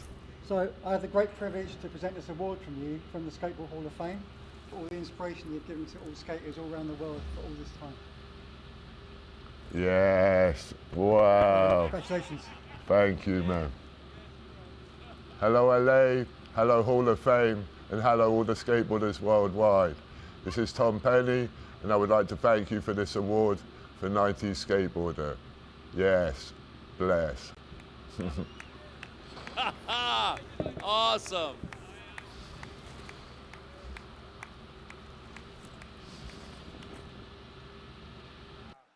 Give it up for Tom Penny. And Yeah, Alex. Tom. Thank you, Alex. Thank you, Alex. Thank you very much. Wow. What a heavy squad right there. Some fun up here. Who we got next? Well, we have some 1970s era one. I got to say a few words about this guy. You have to say it. Okay. Let it roll. So I got to tell you, Wentzle Ruml is an amazing guy, an OG Z-boy. He's one of the most stylish Z-boys I ever knew. On banks and then in pools. One of the only original Z-boys to learn an invert, right? Wentzle also invented the 540 slide on banks and always had flawless style. I will forever be grateful for Wentzle taking me under his wing and taking me to ride all the early Dogtown pools. Like the Canyon Pool, the original Dog Bowl. In addition to ripping pools, parks, and pipes, Wentzle was one of the original all-around skaters, meaning he rode every discipline. Pools, parks, pipes, slalom, downhill, he rode it all, freestyle, everything with style. He also had 3 pro model boards, one on Quasar, which is a board you never probably heard of, and then, of course, 3 wildly popular models on Deathbox. And then we have Paul Constantino, the original style master as well, PC. You can't even mention Paul Constantino's name in a sentence without talking about his impeccable style on and off his skateboard. One of the original Z-Boys, PC was also an all-around skater. He's also one of those dudes who is humble and radical at the same time. He actually coined the term humblical. It's all about him, for sure. Oh, let's see here. It was because of PC and Stacy that I thought it would be cool to ride for GNS. I really did. So I followed suit. Eventually, both PC and I got invited to ride for a new company in the UK called Aero Skateboards, Tracknology Wheels. Together, we flew to England. I flew there with him. It was insane. We got there. We got picked up by a limo, taken to a castle, and lived in a castle in Coventry in England for about 8 months before we got kicked out. PC was wild there. He's an amazing dude. He is a skater's skater and an all-around amazing human being. And then, of course, there's Jimmy Plumer, who is unfortunately no longer with us. God bless his soul. But Jimmy Plumer was insane. He really was. You cannot talk to anybody without hearing some crazy, wild story about Plumer. He was one of the 2 only Florida-born skaters to follow the dream, go to California, and become a pro skater. Plumer went to Dogtown, met Tony and Jay and Shogo, lived with Shogo, came back to Florida as a full-grown Z-boy. He even had a model on Z-Flex and his own signature wheel. When I think about Hunter S. Thompson's quote, he said, "Life should not be a journey to the grave with the intention of arriving safely in a pretty and well-preserved body, but rather skid in, board slide in a cloud of smoke, completely used up, totally worn out, loudly screaming, 'Wow, what a ride!'" That was Jimmy Plumer. Let the video roll.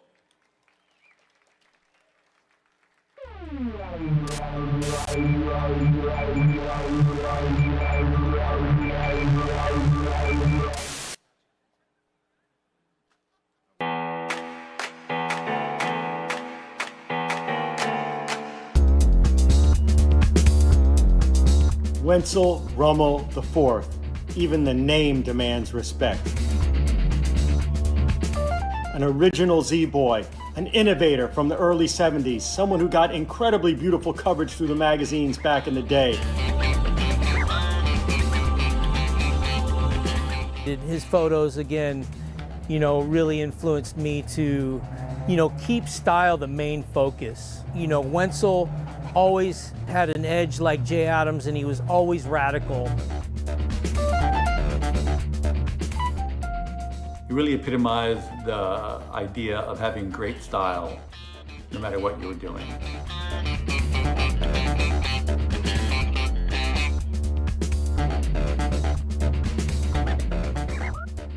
So that was kind of part of our whole thing too, was, you had to get radical, but you had to do it with style.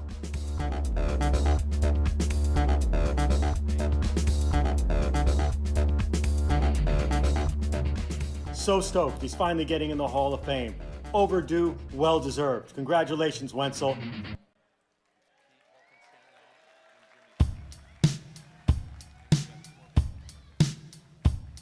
Three members of the Dogtown tribe, Billy Huron, Paul Constantino, and Tony Mad Dog Alva, skate through the streets of Venice, California to the beach, stretching from here to Malibu to perform their daily ritual.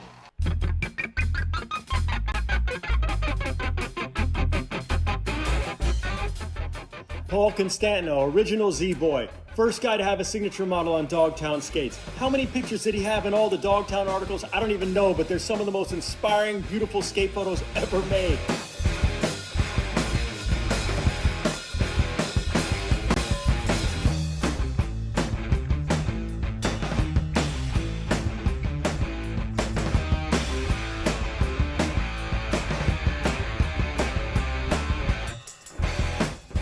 And not to mention the ones that I made of him and the ones that all the other photographers. Everyone's got a favorite picture of PC because he is, without a doubt, one of the most stylish skaters there ever was in the 70s. Man, PC, Paul Constantino, just the whole vibe of Dogtown. He's like the young kid, the style guy, the long-haired kid of the team. And to me, that really represented who I wanted to be like.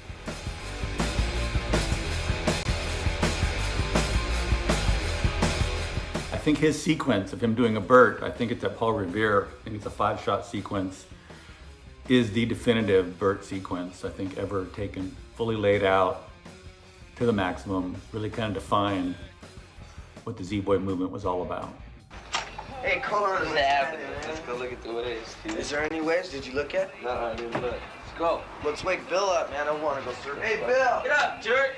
Let's go surf, man. You probably heard about Jimmy Plumer, the veteran diver, who was recently attacked by a shark.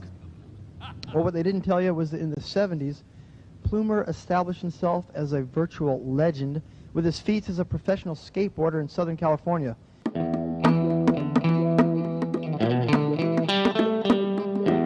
The guys elect to check out some inner-city skaters at one of the many abandoned swimming pools that pepper the barrios of Los Angeles. Gives them something to do, you know, they're not on the streets all the time, just, you know, dealing with drugs and stuff like that, you know, it has them something for them to get into, you know, they can work at.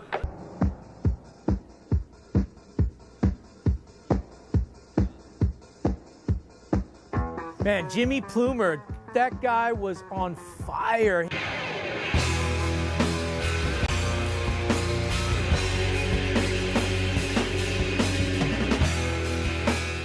His carving, his two-wheel edge carving photo, and just his backside air on that motorized skateboard, to me, that was the future, and Jimmy Plumer was that guy. And riding for Z-Flex at the time, Z-Flex was like who I looked up to.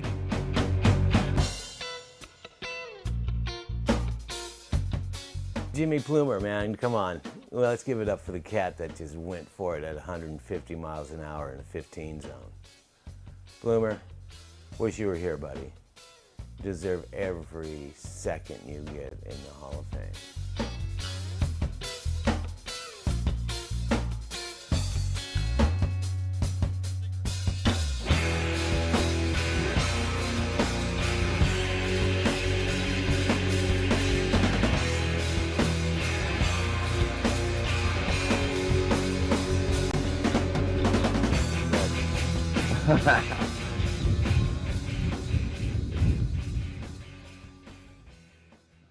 Give it up for Wentzle, PC, and Jimmy Plumer. Come on up to the stage, guys. We also have the legendary mayor of Jacksonville Beach, Mitch Kaufman, accepting for Jimmy Plumer. Mitch, come on up here.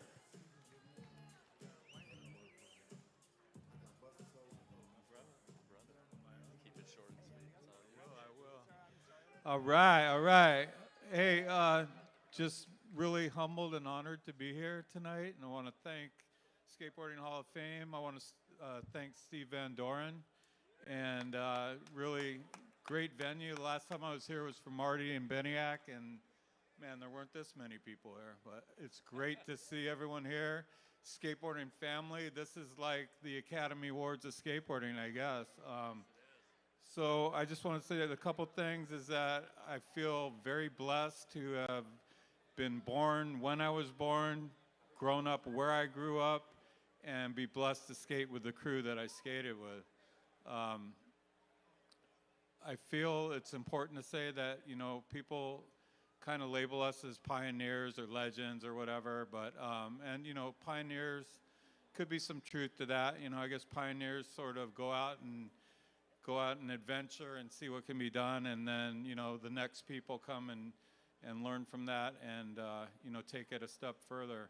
I feel like our crew really set the stage for the second gen, and, you know, Christian Assoy, Tony Hawk, Cab, Lance, Rodney Mullen, Danny Way, even, you know, these guys, like, we set the stage, and like in a very short amount of time, less than 6 months, these guys were doing stuff that there was no way that any one of us on our crew could have ever kept up with these guys. But I am personally honored and proud to have been part of the rebirth and evolution of skateboarding. It's good to be here tonight, and thank God. Amen. Give it up for Wentzle. Take your trophy, bro. Mr. PC, can we have a few words from you, please? Come on, my brother. Hello. Right here. Well, that's a lot of folks. Hi. Well, I'm happy to be here. At least I made it. Kept my wits about me, and never really did anything that bad. Really. I still love skateboarding and surfing, and there's a lot of other things I'm ready to conquer. So keep on loving life and never forget. You have a family, help them too. Give it up for PC. Give it. Thank you, my brother. Is this mine? The unofficial mayor of Jacksonville Beach, Mitch Kaufman, for Jimmy Plumer. Thank you, bro. All right. I'm going to try to keep this to a minute. So Plumer wasn't always crazy like he turned out to be, and he was crazy. But as kids, we had a really tight little group of kids that lived to surf. Plumer was one of them. George Wilson was one of them in Jacksonville Beach. Plumer grew up in Jacksonville Beach. And when, of course, when the waves weren't good, we'd skateboard, just like a lot of the crews here. So at some point in the early 70s, Plumer would go spend the summer with his dad in Santa Monica, which Plumer was born in Santa Monica, which we found out recently. He'd spend the summers with his dad, and he'd come back telling us these stories of his new friends, Jay and Tony, that he met surfing. This is like years before the magazine came out in 75. And he'd say, these are the best skaters in the world. And we were all skating every day, and we thought he was full of shit. There's no way you met the best skaters in the world. And this went on for a couple summers, but Plumer would get better and faster every year and raise the bar in Jacksonville Beach. Then when the magazine came out, we're like, holy shit, his stories are true. You know, because it was all about Jay and Tony. And all the other Dogtown guys, too. He told us about PC, Wentzle, and he even told us about Pofferman. And then the magazine comes out, like I said, and we're like, oh, my God, well, the 75, we graduate in 2 years. We have to wait 2 years. The plan is to follow Plumer out to Dogtown because we had to meet these guys. We had to see them skate. We had to skate with them, surf with them, which is exactly what we did. George Wilson and I joined Plumer. This was the plan for 2 years, and then skate parks were invented during that time. That kind of set us back because Kona was built in Jacksonville. George and I worked at Kona. Plumer worked at the skate park at the beach. There was a little skate park there. But at the end of the summer, after this contest at Kona, we all went out and joined Plumer, and the Dogtown guys were crazier than you could ever imagine. The story sounded crazy. They were crazier in real life. So George ended up staying, becoming part of the Z-Flex team with Plumer. It was too much for me. I just knew I wanted to surf, my whole life. So I left. But yeah, so Plumer lived like he skated fast and hard and crazy. And there's a lot of stories that we're not going to tell, Doesn't he still owe you money? He still owes me $5. No, I'm just kidding. But anyway, thank you on behalf of Jimmy Plumer. And I know right now he's looking up at us and with a big smile on his face. Give it up for Mitch Kaufman. Thank you, my brother. that way. Oh, my Lord. Such great stuff. You know, someone once said that man's greatest fear, besides public speaking, of course, is the fear of his own insignificance. The fear of leaving this lifetime without leaving a legacy, and more specifically, not being acknowledged for that legacy. It's true.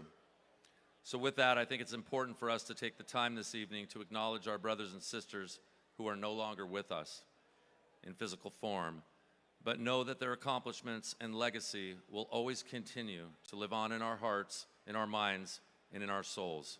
Please never forget. Run the video.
Never forget. How are we doing tonight? Is everybody having fun? Excellent. Can you guys do me a favor and live it up for all those guys you just saw right there? Every day is precious. Every day. Every day is precious. All right, who do we have next, Don?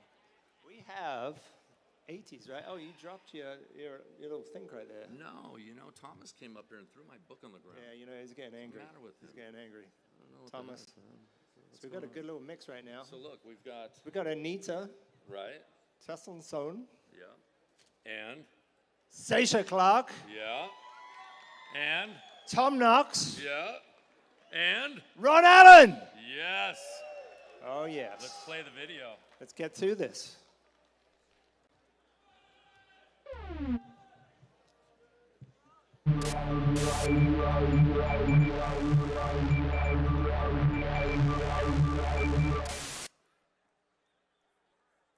I encourage girls to skate, sure. Anybody who wants to skate should skate.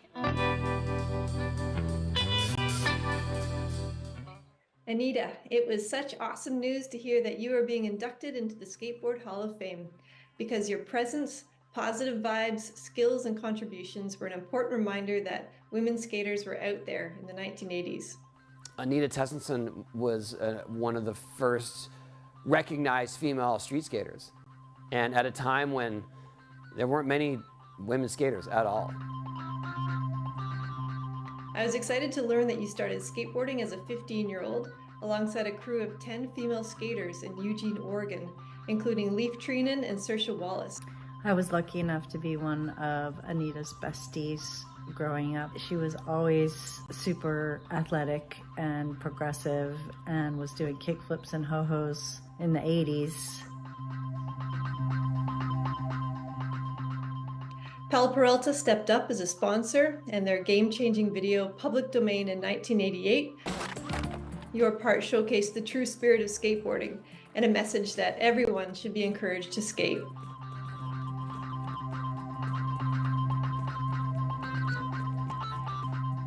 And then, of course, that fateful photo taken by Stacy Peralta at the Willamette Dammit Skate Contest in 1986, which evolved into the classic Pal Peralta ad, "Some girls play with dolls, real women skate." Some girls play with dolls, real women skate.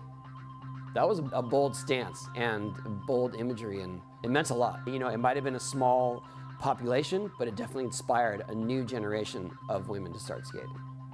From there, you had a fantastic cover photo for the Equal Time zine in 1989, an interview with Lynn Kramer.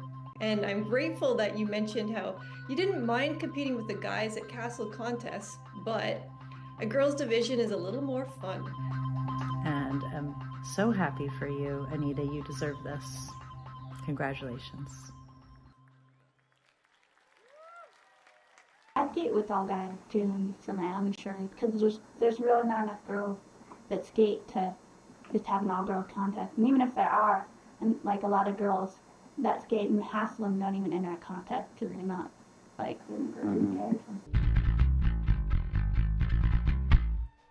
On behalf of Women's Skate History, congratulations, Sasha, on being inducted into the Skateboard Hall of Fame. In the late 1980s and early 1990s, your presence as a street skater, competing against the guys in castle contests, and getting sponsored by World Industries, SMA, Venture Trucks, Vans, and Bread and Butter, demonstrated that women had a place in skateboarding.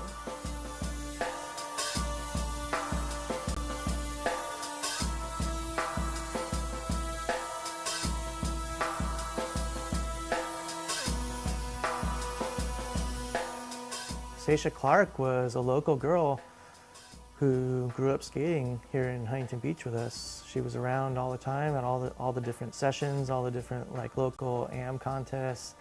Oh yeah, she's like, I think credited as like the first photograph of a girl skating a handrail,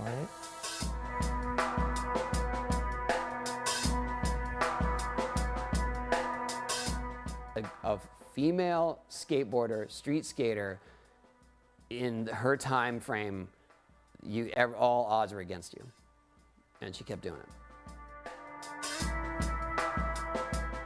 Thank you, Sasha, for your contributions to skateboarding history, and I'm so stoked that you're receiving this award.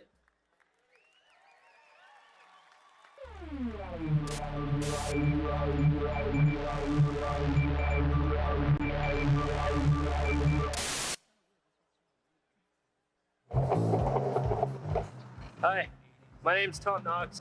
I live in Visalia, California.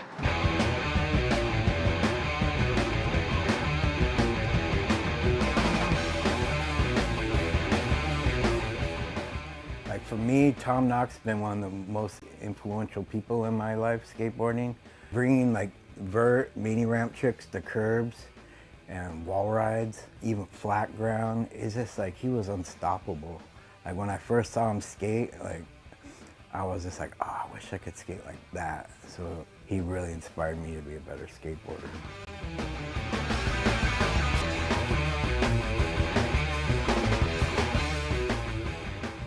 In the late 80s, Tom Knox was like a breath of fresh air. He came on when we were mostly dealing with rock star skateboarders.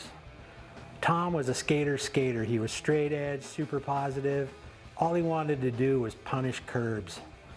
We have a name for that type of young kid today. On tour, in the van, up early every day. We call these kids fire starters. And Tom Knox was a fire starter.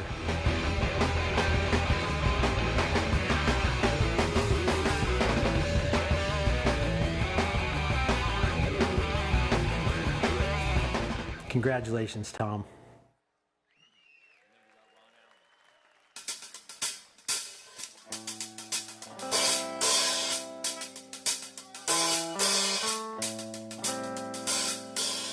Congratulations, Ron. You got inducted into the Skateboard Hall of Fame. That's a big What are you waving at? Yeah. Ron Allen. Yep, there's only one. Yep, 8th Street. Yeah. You're ruining this. Yeah, Life Skateboards. Yep. I know, airwalk, forward slide on the handrail. Crooked part last year, still ripping.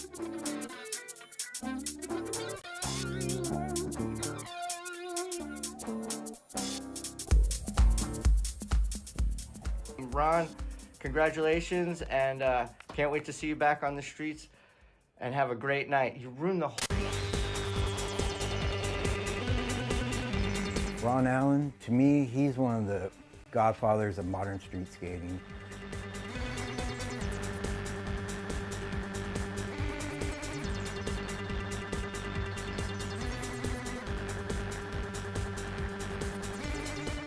And I think Ron's like contributed so much to skateboarding. Besides being like, you know, a pioneer street contest guy, traveling the U.S. and the world, like the 8th Street days, like he's probably inspired a lot of people with his skateboarding. Ron Allen, big fan. I loved skating with him, 8th Street. I mean, he was a pioneer, and he's still skating. I still see him in the mix. That's right, Ron Allen did Shove It Lake Kickflip. He's 60. Get with it, people. Yes, let's give it up. Let's give it up. So Anita, Sasha, Tom, and Ron Allen, if you guys can all come up here. I just want to say that coming from HB, Costa Mesa area, I grew up seeing Sasha Clark just come up from just this young girl to like the best in the whole neighborhood, and it's just so incredible to see her journey. And recently I just went to her 50th birthday party, and it's just so cool to just see where she's all come from. Okay, are you Here they are. It's Anita! Congratulations. Congratulations. Sasha Clark, congratulations. Sasha, And then, oh yeah, Mr. Ron Allen. I love you too. All right, Anita's Congratulations, buddy. Come on, Here say you go, some Anita. words for us. Okay. Oh my gosh. I'm so nervous. Don't be nervous. Don't Just be- tell it like it is. Just thank you, whoever you have to thank. You can do it. It's just such an incredible honor to be recognized in this way. If you would have told 20-year-old me that I would be standing here today, her mind would have been blown. Really. I want to thank my family and Larry and Matt from Bones Brigade Audio Show, because they contacted me online and introduced skateboarding back into my life, and it's been awesome. Thank you so much. It really is an honor. Sasha, do you want to come up? Thank you, Anita. Sasha, say a few words. I just want to thank Speak God, right to the mic. my family, mom and dad. Thank you guys for buying me my first skateboard. I want to thank my fiance, best friend, Shiloh Greathouse, Old World teammate. I'd also like to thank all my sponsors for putting me on the team: Steve Rocco, World Industries, Greg Carroll with Venture, Van Skateboards. I'd also like to thank everyone who voted for me in the Skateboard Hall of Fame committee. Thank you, guys. Give it up for Sasha. Tom Knox. Where's Tom Knox? Is he here? Is Tom here? All right, he's not. The great Ron Allen. Give it up for Ron Allen. Come on, buddy. Tell it like it is. Whoa. First off and foremost, to the Most High. Got to give it up to the Most High. Second of all, Scott Obradovich, he's here to help me with my skateboarding. Much love. 8th Street, much love. Everybody at my table, much love. Chattanooga, New Jersey. All I can say is this. Bottom line, man, I got tricks to get, and I got clips to get, and like I'd like to say what up to my sponsors, Ace, Joey, and Shrugi. You guys are the best, man. Seriously. Hey, Converse, you better figure out what to do with me. Good to see Powell today. It was awesome seeing Rob and Mike and all the Powell guys. Respect. B-Script, thanks for giving me stuff to film. 8th Street, thanks for making my boards. But real and crooked, thank you so much for making my little board and giving me a chance to skate.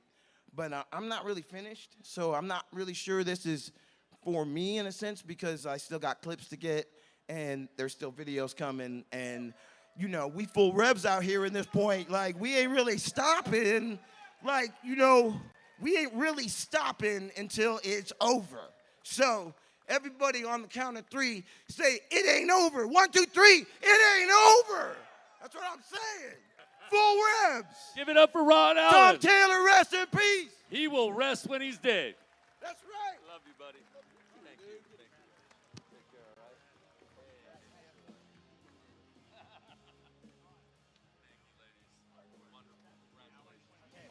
Okay, we're about to go into 2024. Okay. I just want to give up for Anita and Sasha, because as we know, like back then, 80s, you know, it's probably 1 in 100 girls skateboarded, and today it's 1 in 3, and it's because of people like Sasha and Anita and Laura and the whole crew out there that have just made girls skateboarding so incredible. So thank you. So once again, we're coming around to the icons of 2024. We have 3 of them, and they are, before we roll the video, the great Jack Smith, the amazingly talented Dotson Rose, and the legend, Don Bostick. Bostick. Roll the video.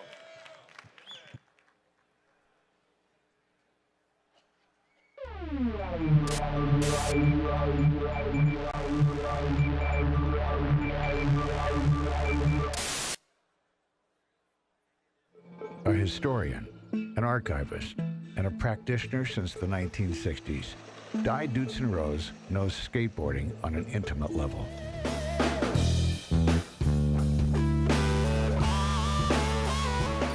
In 1975, the empty streets of La Costa, California were the epicenter for the new sport of skateboarding.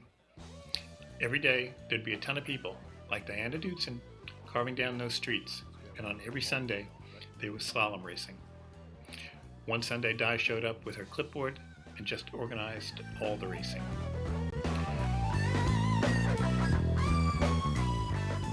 And with cash prizes every Sunday, this is the birth of professional skateboarding. And Di held that all together. She published her race results once a month in the National Skateboard Review, then added news and upcoming events covering the sport on a granular level that Skateboarder magazine just could not do. The complete editions of the National Skateboard Review have been collected into the Smithsonian Institute's permanent collection. Congratulations to my dearest friend, Dotson Rose, on your induction into the Skateboarding Hall of Fame. You are truly a national treasure, and I love you, Di. She's 70 years old. I hope I'm doing this at 70.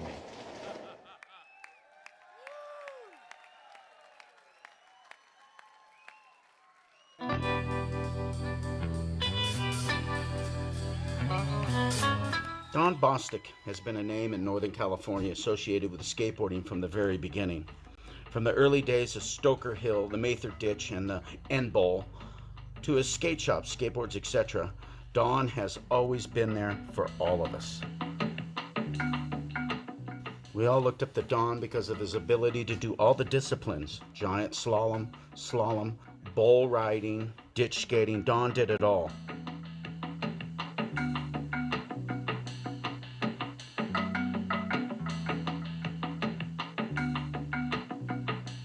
When Frank Hawk retired, Don took over the NSA and soon morphed it into World Cup Skateboarding, where him and his wife Danielle brought it to a world stage. Don was also instrumental in putting events into the X Games and the Olympics. I think it's rather nice to see that we could have skateboarders and regular human beings gathered together. If anyone deserves recognition in our industry, it's Don Bostick. He was a ripping skater in the beginning, and then did the thankless job of running NSA and eventually World Cup, trying to herd cats. In fact, he's going to be 21 very shortly. Tony Hawk! No, he's still in it. Like, he's still an important figure in our world. So, thank you, Don, and congratulations.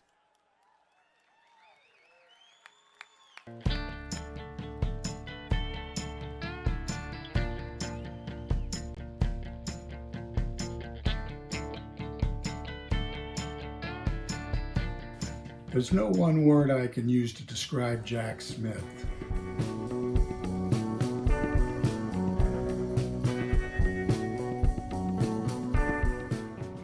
I could say adventurer because he skated across the United States 5 times.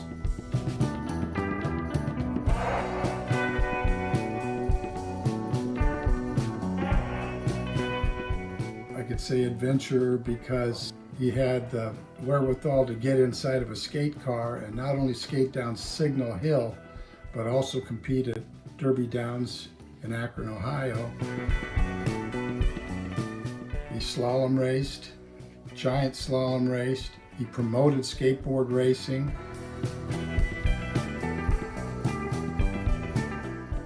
The guy just never stops. He hasn't stopped since the mid-70s.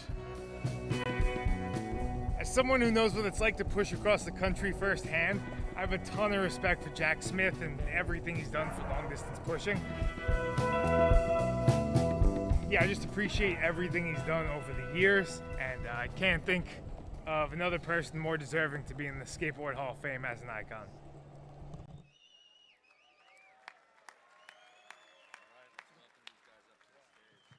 Awesome. Let's welcome these guys up to the stage. Jack Smith, Dotson, and Don Bostick.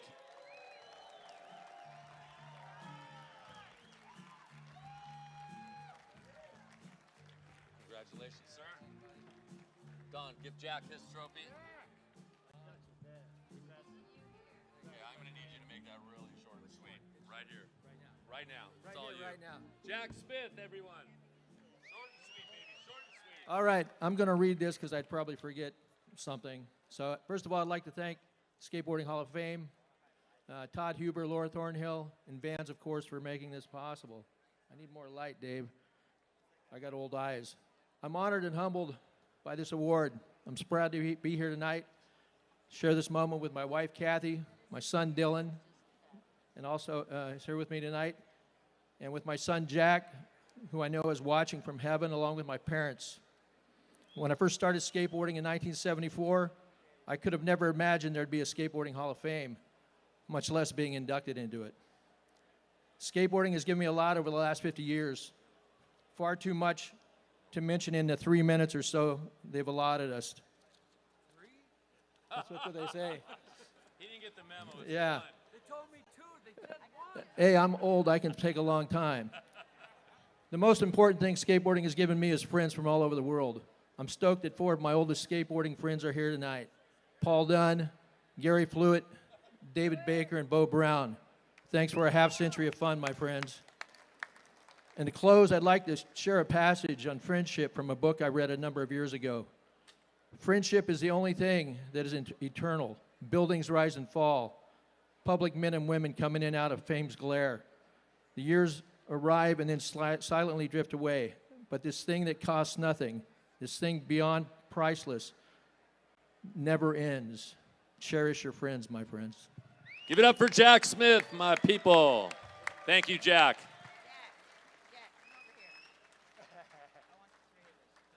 Dotson.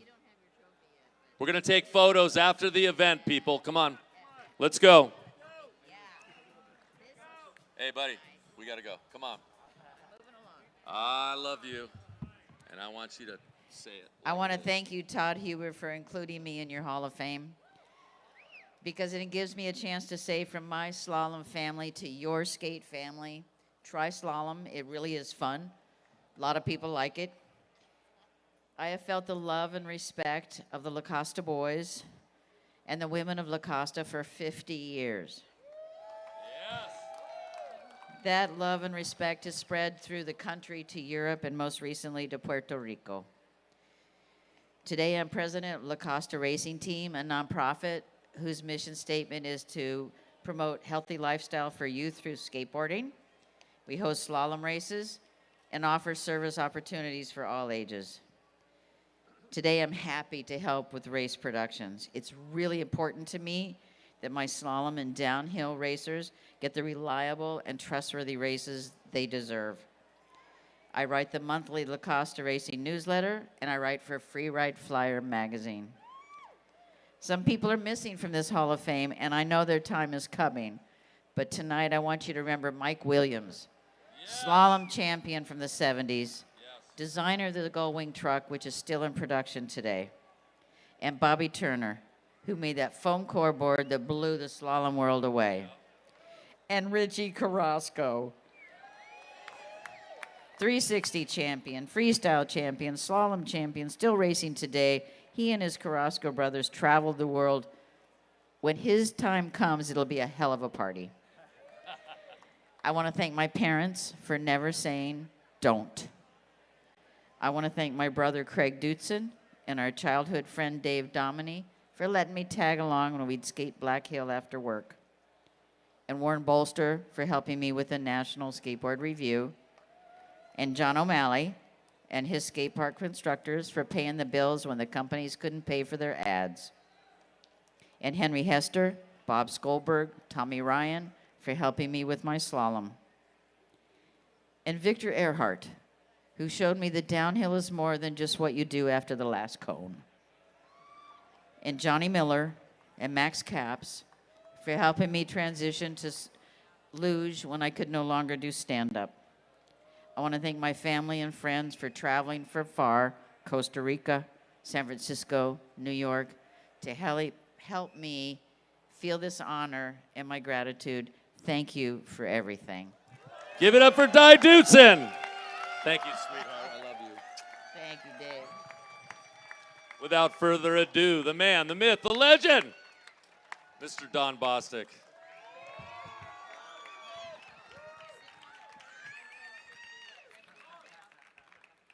First off, I have nothing prepared.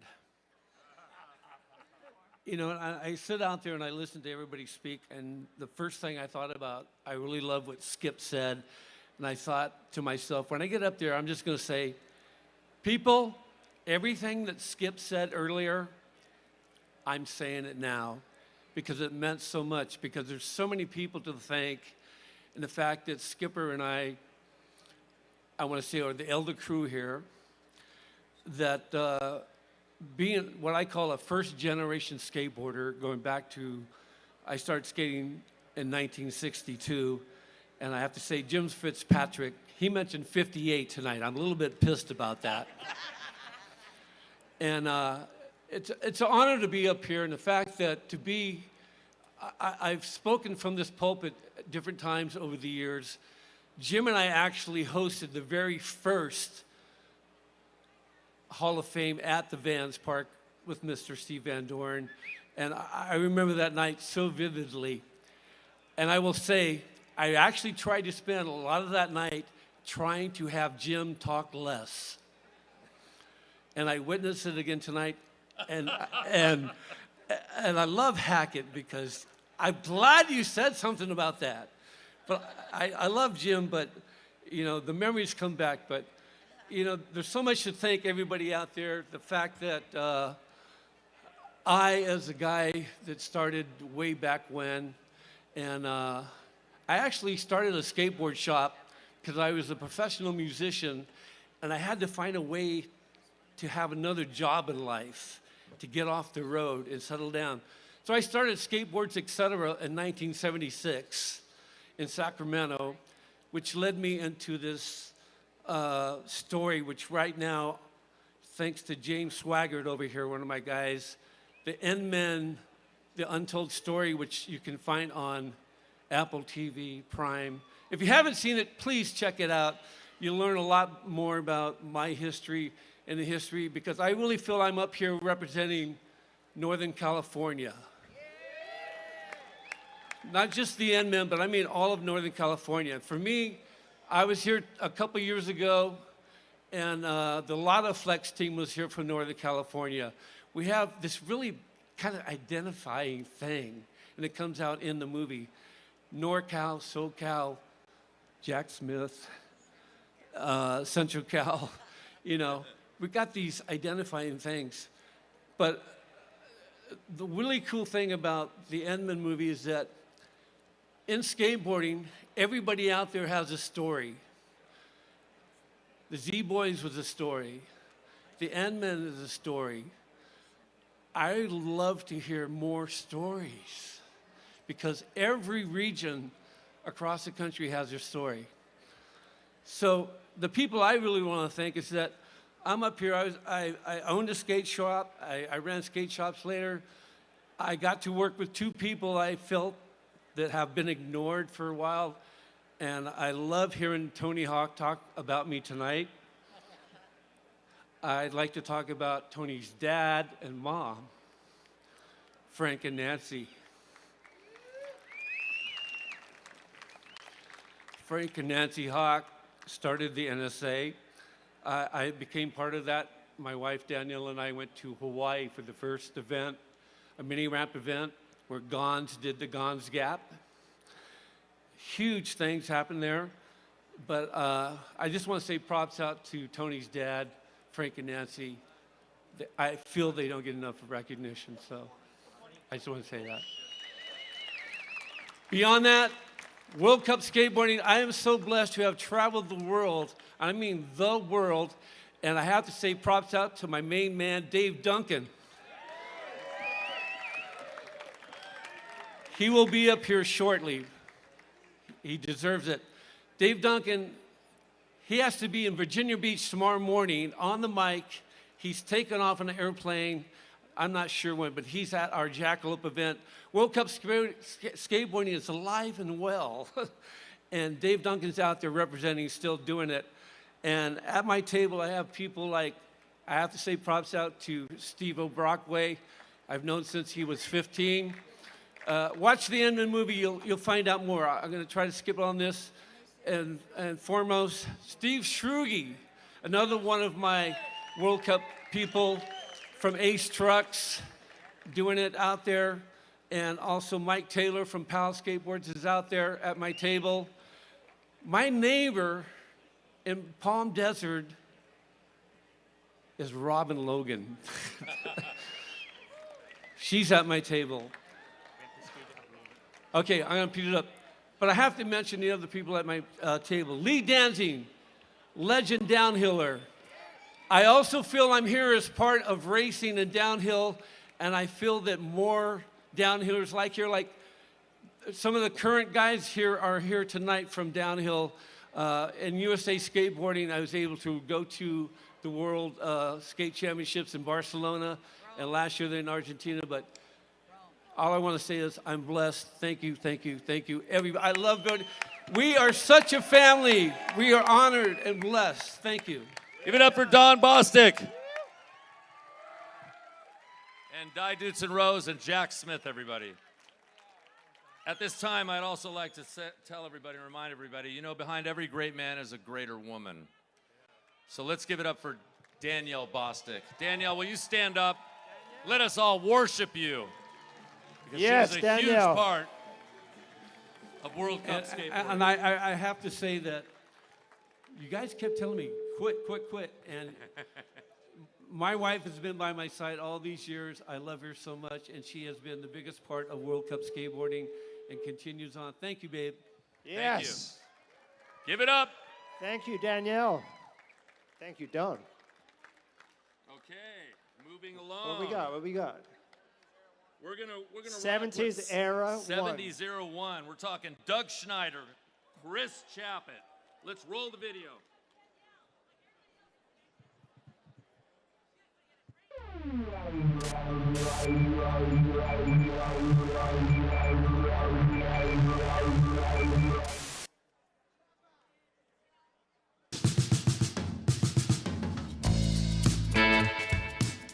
Chris Chaput is still a fantastic skater, downhill skater, racer, has made skateboarding his whole life.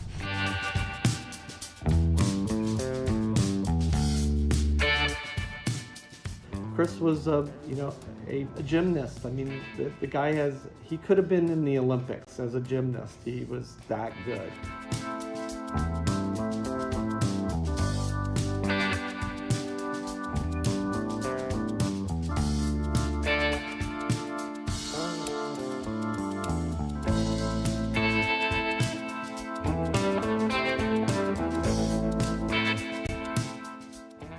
Freestyle winner, 15-year-old Chris Chaput, Torrance, California. Chris Chaput did a headstand 360. Okay, if that's not Hall of Fame worthy, I don't know what is.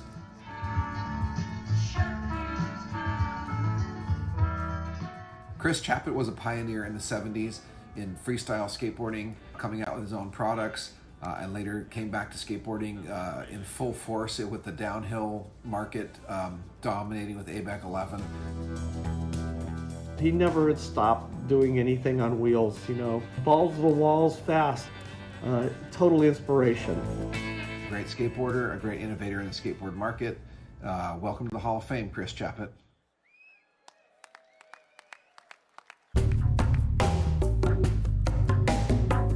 Hey, this is James Casmus. We're talking about Doug Schneider today. Grew up with him in San Pedro.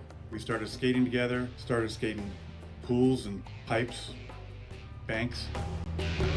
Doug really excelled in anything vertical or over vertical. Bigger, the better for Doug. Doug Schneider, he's the pipe rider. Doug Schneider was super sick, very influential in the 70s, vertical pioneer, pipe riding master.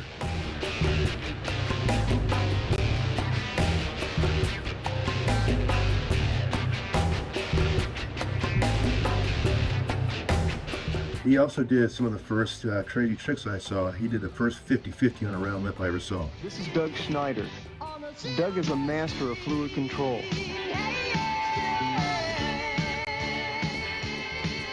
Here he puts together a series of backside turns with rollouts. You could say Doug could be the poster child for letting your skating do the talking. He somehow figured out you could roll into a pool from the apron up above it, right over the coping, and down into the pool. Lots of people did this on rounded edges in parks, but no one pulled it off of a coping before Doug did, and he demonstrated this at Spring Valley Hester #1. Blew everyone away.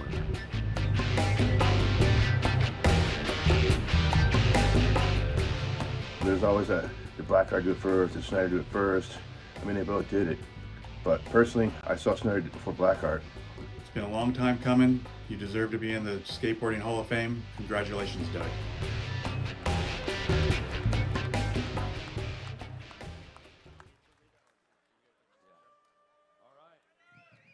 Let's have Chris Chaput and Doug Schneider to the stage.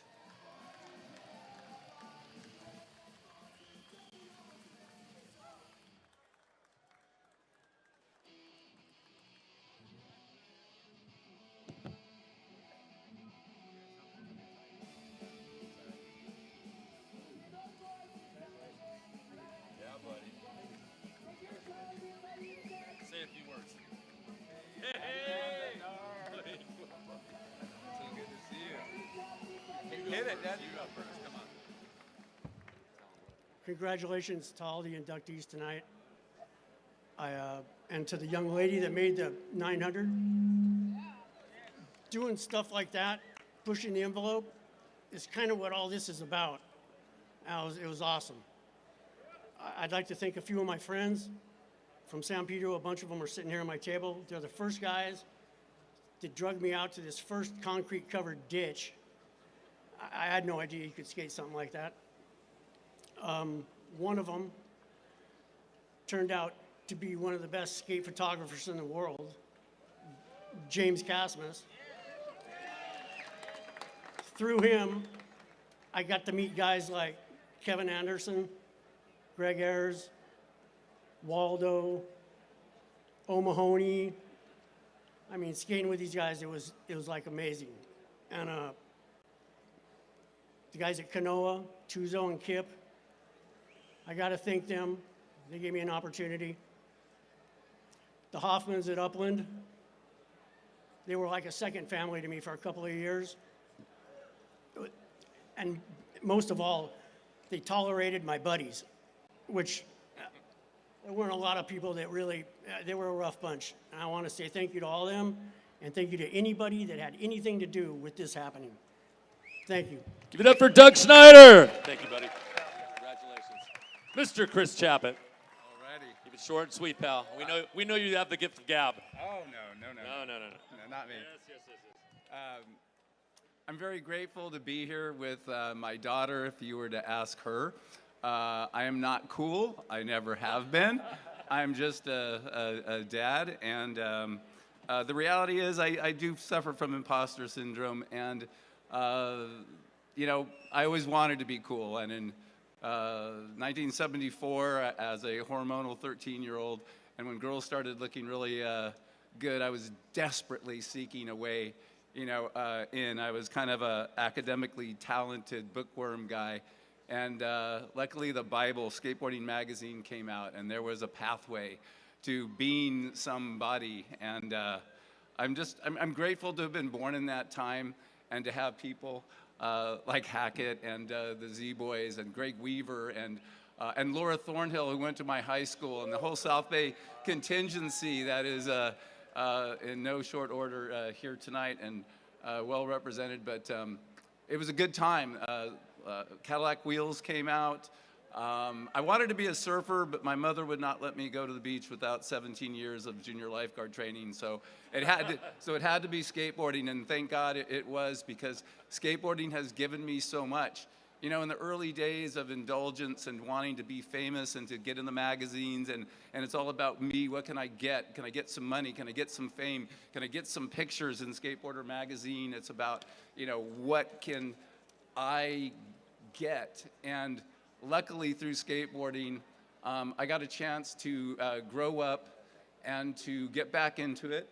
Dave and I slalom skateboarded. We did downhill. We once again like to kind of do it all, but I was in a position where I could actually design skateboard products and make wheels and make boards and make trucks and to sponsor other people and to give. And I think it's this second act, this opportunity to give to a new generation of skateboarders that I'm most most proud of. I'm gonna put this someplace where I can see it every night. It means a lot. I love it. Thank you very much. Give it up for Chris Chaput. Thank you so much. Chris Chaput. All right. This next group is spectacular. We're getting a little bit behind right now, too, just so we're a everyone lot to speak it behind. up. Hey, we got the Swedes in the house. Let's hear it for the Swedes. Yeah, Vlasvenska. Yeah, I know, but I got to say something about one of these guys. So the next two guys that are going in are Per Viking. You probably never heard of him. Amazing talent from Sweden. And Tony Magnusson. A legend's legend. I met Tony Mag at La Costa back in 2009 while practicing for a race there. I was actually a little starstruck. I'd never met him before. I always saw him in the magazines, Thrasher, Transworld, blasting these huge, insane airs, 8 to 10 foot plus. I was blown away. So when I met him and I saw him slalom racing, I had a lot of respect for that because I saw that he was an all-around rider, and I knew we would be fast friends for life. I also have respect for skaters who ride multiple disciplines, such as Tony. Tony's story is amazing, though. Here's a guy who was 16 years old, living in Sweden, couldn't speak a word of English, told his parents what he wanted to do. His dream was to come to California, be a professional skateboarder. His parents laughed at him. They said, there's no way you're doing that. So he bought a one-way ticket and came to California anyway, and we know the rest is history. It's the ultimate dream, and he realized that. That, to me, is amazing. Not many people follow their dreams. And he did that and went beyond and became a huge success. And then lastly, we have Claus Grabke. I've never met the man myself, but he is an awesome guy. I've studied about him. I've seen all of his photos. The guy's insane. He's amazing. In all my travels over the past 50 years of skateboarding, I never really had the opportunity to meet him, but I know he's won like 19 German championships, 25-time European Cup winner, 4-time winner of the Monster Mastership. The guy's awesome. So let's play the video and show these guys what they're all about.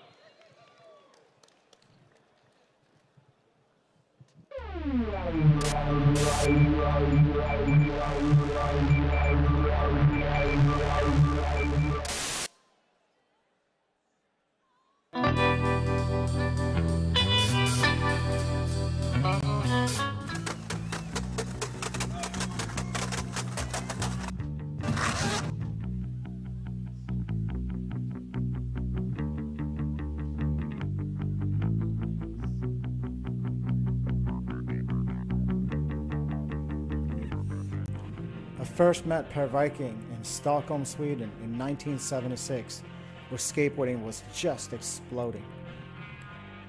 We all learned fast that Per Viking was way better than everyone else. Per Viking was loud, obnoxious, he was in your face, he would constantly push everyone's buttons. And if you wanted to skate with him and be around him, you had to develop a thick skin, quickly.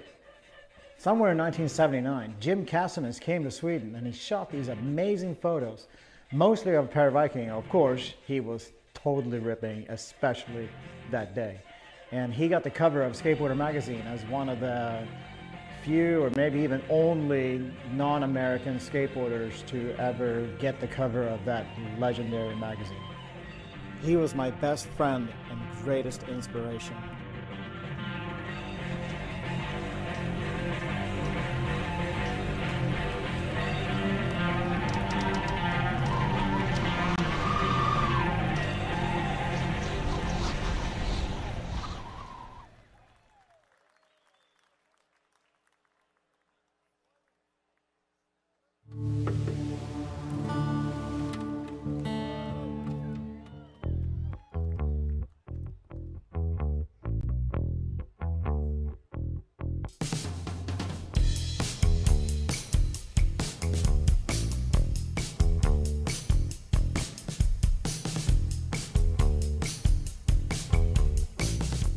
Tony Magnusson, Hall of Famer. Man, Tony, we go way back. He's the Swede that came into the scene back at Del Mar and just came in with a flurry, blasting big airs, had his own style, and really evolved with the sport. And to see him own companies, to have an influence in, you know, whether it be Osiris, H Street, you know, Uncle Wiggly back in the day, I believe he truly deserves to be in the Hall of Fame.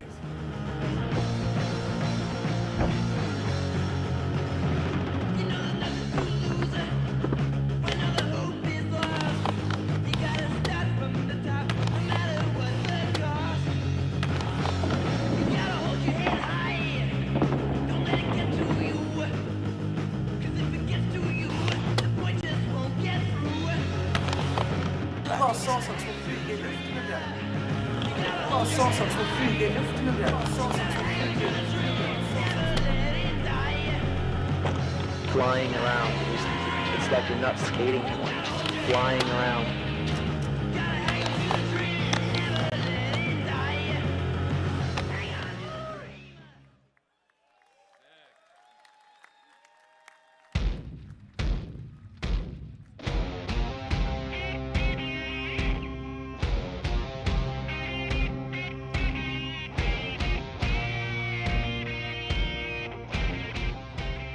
Yeah, for me, Klaus, and being a European skater when skateboarding was so small there, like he was serious, like a gnarly ambassador. And like if you're gonna go to Europe, go to Germany, he was the guy to hit up because he had the spots, and plus he helped build the whole European skate thing with putting on contests. Like he contributed so much to European skateboarding.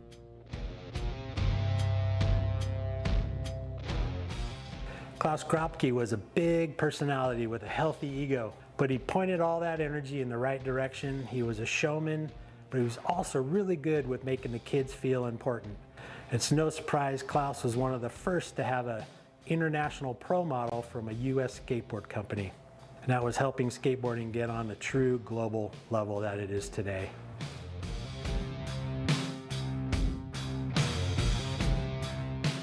Klaus Grabke was a very important instrumental part of Germany and European skateboarding to have someone at that level that didn't move here. So he's a very important figure in skateboarding because of his talent and that he stayed in Germany skateboarding and built that scene there. Very, very talented, very, very good skateboarder.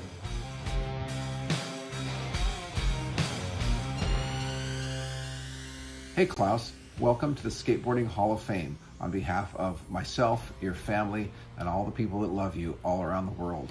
You deserve it, and we're happy to have you. Awesome. Let's welcome to the stage Tony Mag accepting for Per Viking and Klaus Grabke.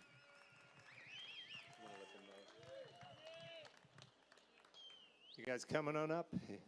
The Swede, I'm sure the Swedish have outdrank everyone tonight. You did, right, Tony? Congrats, buddy. Congrats. It's Per Viking is a mythical skateboarder legend. Jeff Phillips told me about Per Viking and just how he would learn everything so easily. Look at this. Reunited and it feels so good. Oh, whoa, easy, wow. Hey, congratulations, guys. Thank you, man. Woo. Happy. All right. You go first. You go first. I go first. I need you to talk right up onto that. I got it. I know how to work with the microphone. Hey, everybody. Thank you so much. There's a lot to say, but I want to say this first. It feels great to be recognized. It feels great to be recognized by all of this international community of skateboarding. I love it. I want to thank, first and foremost, Titus Dittman, who recognized my talents early on, and I said talents because it wasn't just skateboarding with me. It was music, it was magazines, it was taking photos and all of that. And he recognized that and helped me a lot. I want to say thank you to George Powell and Stacy Peralta for putting me on Powell. Thank you so much to Fausto Vitello for putting me on Indy. Thank you so much to Jerry Madrid and Bo Brown for putting me on Madrid. Thank you to everybody at Santa Cruz Skateboards, especially Rich Novak and Tim Piamata and Bob DeNike. And very special thanks to Jim Phillips, who I did some pretty cool graphics with. And my biggest thank you goes to my son, Finn, who is the best thing that happened in my life. And he's been keeping me busy because I tour manage, produce, and live mix his band, The Picture Books. And we play about 200 shows a year, every year, all over the world, and I haven't really left the tour bus yet. So I want to dedicate this award to a very special friend of mine who died, unfortunately, and left such a big mark. This one's for you, O.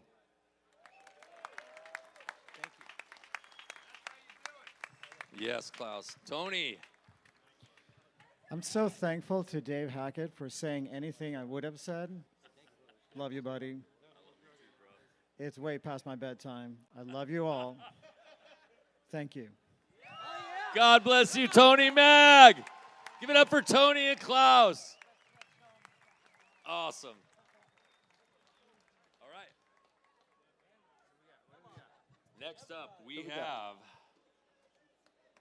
some women. We have a couple of legends in the women's division. Miss Terry Brown and Miss Lynn Kramer. Play the video.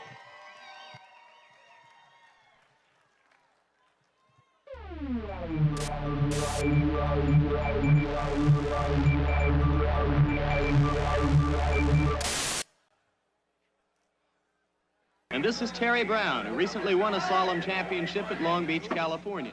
Terry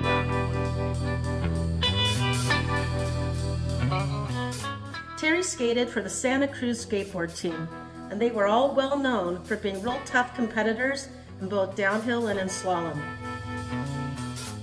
Terry was a tough competitor and held the title Women's Slalom World Champion in 1977, 78, and again in 2002. My name is Judy Oyama, Skateboarding Hall of Fame inductee 2018. I'm here to help induct Terry Brown. Terry is a multiple world champion slalom racer and was a pioneer in the early days of downhill and slalom racing.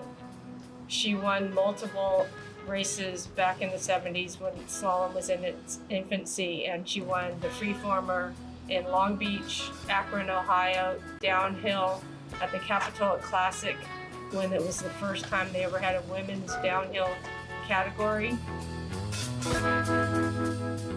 I remember arriving at the Catalina Classic back in '77 when Terry sailed down the coast from Santa Cruz in her sailboat, bringing all of her boards. And I thought professional skaters were just the coolest. To make it to the final race. Remember, 2 runs in a race. Already Terry Brown, racing on the right, has hit 2 cones. She seems to have a slight lead, but she hits 2 more cones. Now Calkins is hitting some cones.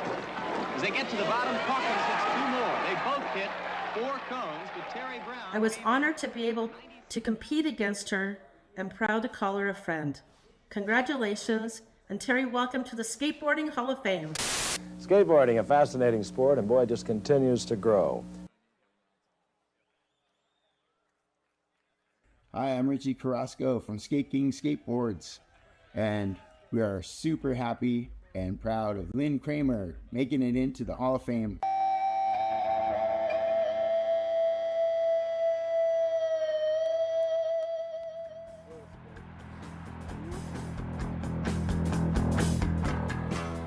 Most people say slalom. What's slalom? I've never heard of that. And I go, haven't you seen the people go down the hill on skis and they hit those sticks?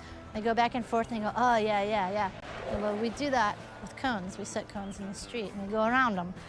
And it sounds so asinine, but it's so much fun. When I was asked to say a few words about Lynn Kramer, I thought, wow, her skating by itself has already spoken volumes.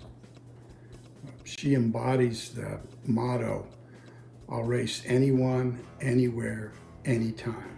And I'll add to that, man or woman. Lynn, I know your competitive success will be thoroughly acknowledged, but I wanted to make sure it was known how deeply your impact has been on the skateboarding community as a whole, right from the beginning in the 1980s, especially for women skaters. In 1985, as a student at UCSD, you stepped up as a member of the Ready to Shred Skate Club and rallied for a ramp on campus, which is the first of its kind. From there, you used your skill set to organize and encourage others and launched the Equal Time Zine as an outlet for female skaters around the world to submit photos, art, and letters during a time when there was minimal representation of women in mainstream skateboarding magazines. It was the official voice of the Women's Skateboard Network from 1989 to 1992, boasting over 250 members from around the world. I'm so pumped that you are receiving this recognition because your role in women's skateboarding history has been critical. What do you call someone who's won 17 world championships? Champ. That's what you call her.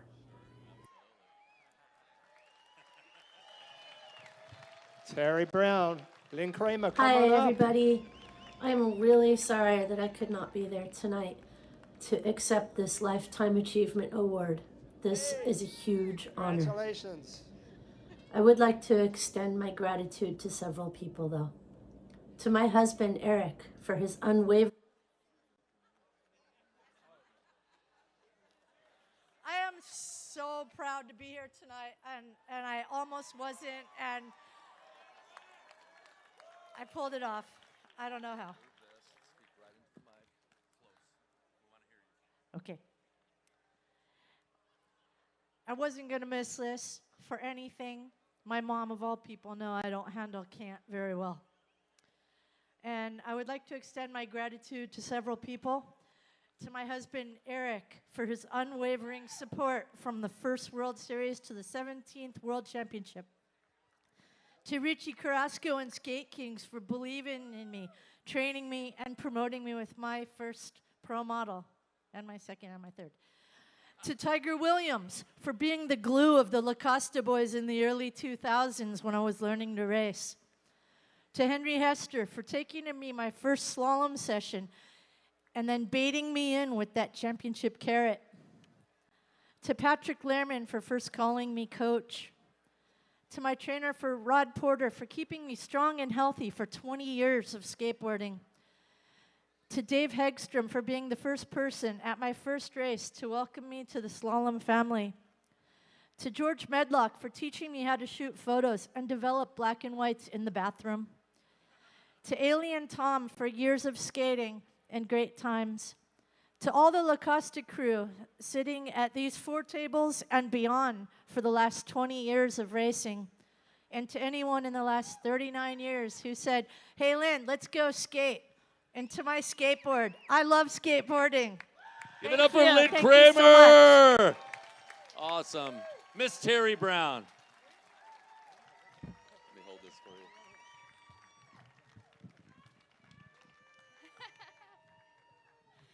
I was lucky enough to be able to have 2 eras of skateboarding in my teens. I was so grateful that Novak, Hout, and Sherman opened up shop in my hometown of Santa Cruz, California. And I have to thank John Hudson for finding me at the Yacht Harbor and teaching me how to skate slalom. He's an inductee, by the way. And for my second round in my 40s, I want to thank Jack Smith for discovering me that I was living in Los Osos, California, and for Paul Dunn for being my awesome coach, and for Fat City Racing. It was a really fun ride, and I want to thank the Skateboard Hall of Fame for honoring women, for honoring slalom and downhill, and for honoring a NorCal gal. Thank you so much. Give it up for Terry Brown and Lynn Kramer. Congratulations, ladies. You deserve it. All right. Well, what do you think, Don? Are we having fun? We are having fun. How much more? You guys having fun? Three more errors. Only 3? Yeah, and then we're going to go into Party all night long, yeah, right? probably nonstop over at the Hilton. At the Hilton, right? Yeah, Laura said she's putting her credit card down. That's right. Unlimited drinks for everyone. Drinks for everybody on Laura. Yep. All right, so who do we have next, Don? Ooh, 2000s. We have a Liverpudlian. You guys know who that is, right? Mr. Geoff Rowley. Geoff Rowley is a great friend of mine, and been from the motherland of England. And just seeing when Geoff came out, along with Tom Penny, both of those guys just destroyed it and just took skateboarding to a whole new level. Just not just technical, but just consistency and just how big they were. It's just incredible. I mean, Geoff put the G in nah, you know? It was incredible. So we're gonna get the videos first, right? And then we got. I didn't. Just Rowley. Just Rowley. He gets his own video. He gets his own video. That R. Yep. Yeah. Exactly. Roll it. Geoff Rowley.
Geoff Rowley.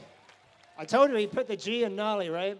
So we have a good friend of Jeff's coming up right now. Mr. Ed Templeton's going to say a few words. Hello, everybody.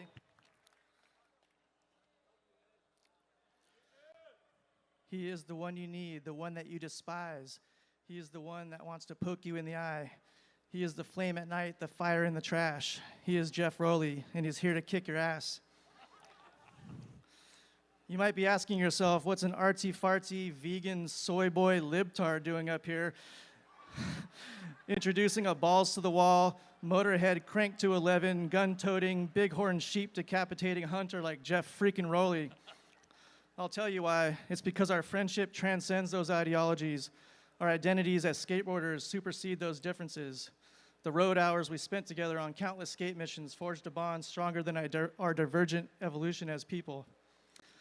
If I were a man of few words, which I'm not, my speech would simply be, I rode with him, and I got no complaints, which is a line from the movie The Outlaw Josie Wales, which I'm sure Geoff would love that, but Snack Boy over there is too important to just leave it at that. In 1994, an 18-year-old Geoff Rowley arrived at Huntington Beach with $153 in his pocket and barely any fluff on his balls. I remember a mutual friend at the time coming to me and saying, you should call up Geoff and take him skating. He's not like Tom, which I think was code for he's not a stoner. They were right. Geoff was mellow and shy, and we became friends very quickly.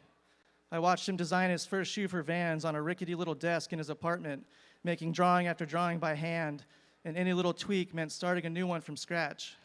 I was impressed with his painstaking attention to detail. To introduce that shoe, he went out searching for the most gigantic hubba ledge he could find and got a photo on it that shook the skate world. Here we are 25 years later, inducting Geoff into the Skateboarding Hall of Fame. You don't get into this fancy club without setting a high standard of consistent greatness. Geoff's style and attention to detail is something that permeates into everything he does. His graphics, ads, video parts, and shoes are all dripping with his personal touch. He cares deeply about what he's doing.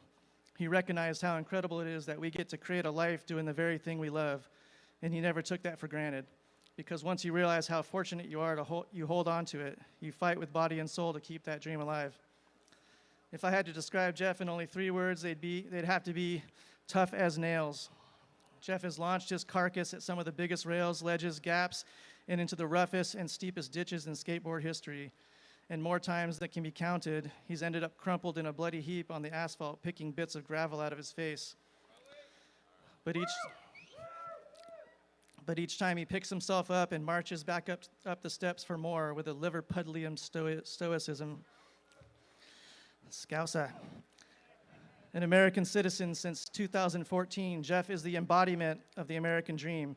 He sunk his roots into this land he loves and built a home with his beautiful wife, Sabrina, and their lovely children, Vera and Rex. Starting multiple businesses over the years, he lifts up the people around him with an energy and enthusiasm for everything he does. But this ain't a goddamn eulogy. It's a celebration of a true original. Geoff's got plenty of gas left in the tank. He just got on Toy Machine Blood-Sucking Skateboard Company and will be filming multiple new video parts in the coming years with all of his sponsors, and they will be filled with blood, sweat, and no doubt excellence. A long time ago, Geoff and I made a pact that whoever dies first, the other one gets their skull to be mounted and displayed over the fireplace in their home. Wives and state laws allowing. I pledge tonight that when I get your skull, Geoff, upon my death, I will donate to the Skateboarding Hall of Fame so future generations can make a pilgrimage to Simi Valley to witness that sacred relic and touch the skull of a true legend. Thank you, Geoff Rowley, for what you've given skateboarding. Thank you, Ed. Awesome. Give it up for Geoff Rowley. Where is he? Yeah, Geoff Rowley.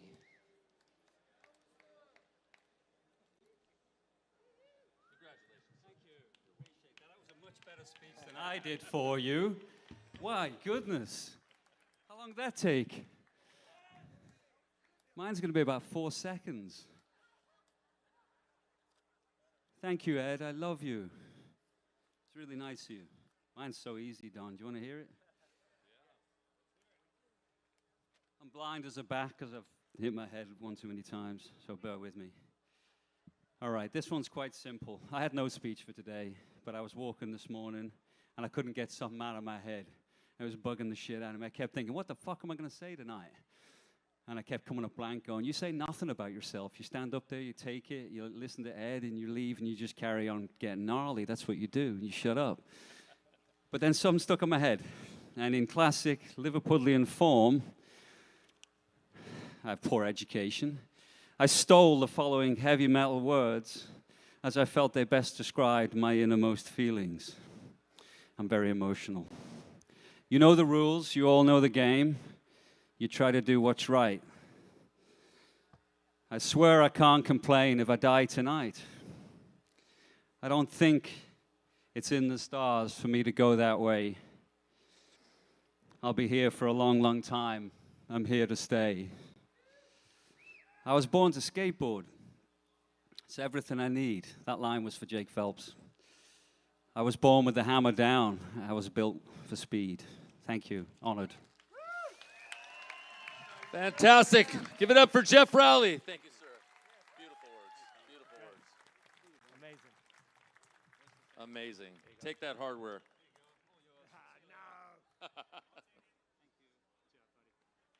Awesome. Amazing. Amazing. Incredible. Here we go. Oh, Jeremy Klein, 90s. He's probably driving a F-150 down El Toro right now. He is? No, he's here somewhere. You want to say a few words about it? Let's just let the video roll. Yeah. Oh, yeah. Jeremy Klein, big fan. Jeremy was a pioneer of street skating in the dark days of the skate industry in the early 90s. First backsmith down a handrail, kickflip grabs. I mean, he made the worst banks his transitions. I worked with Jeremy for decades with Birdhouse and hookups, and I saw how he directed his creativity of his skating into a company, into artwork, and into aesthetics and a direction.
Incredible. Come on up, Jeremy. What a beast. Where you at? Where are you at?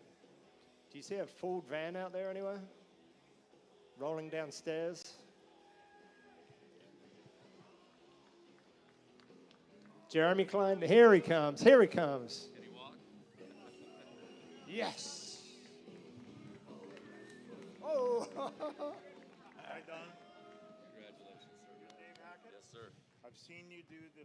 Dave Hackett did the. Okay. In the Bones Brigade No, video. no, it's about you. Talk about I know, you. but I've never met you before, and you did the. I love you, buddy. You put the board on top of the car, and then you roll off the thing in the Bones Brigade video. Yes, that sir. That's when. Is Hosoi here? Yes, he is. Where? Out there somewhere. Hosoi!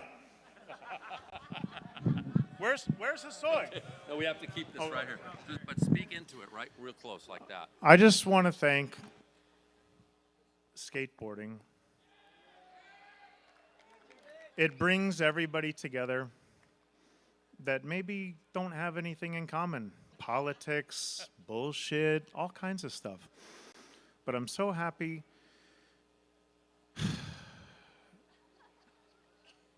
If I didn't have skateboarding in my life, I wouldn't be anything. It's the most important thing to my life. And I want to thank my mom, my dad. I want to thank Tony Hawk and Per Willander. There's a lot more people to thank, but I know you guys have been sitting through a bunch of bullshit for fucking 3 hours, so I'm done. And thank you very much. And you had to watch my 2-minute video. Thank you. Which was gnarly. Thank you. Thank you, sir. And Dave, I fucking great love when pleasure. Great pleasure to meet you, buddy. You know what? I had to do that twice. Wait, what? I broke my board the first time. He broke his board the first time. I did it twice. Love that. Love you, buddy.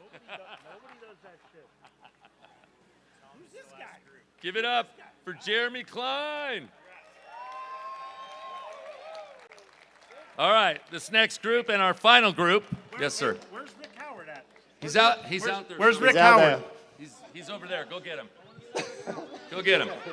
He's out there. All right, our next and final group. We've got some serious rippers. The '70s Brits. Love you, buddy. Be careful. Be careful. Be careful. Be careful. Dude, we roll off cars, dude. I know.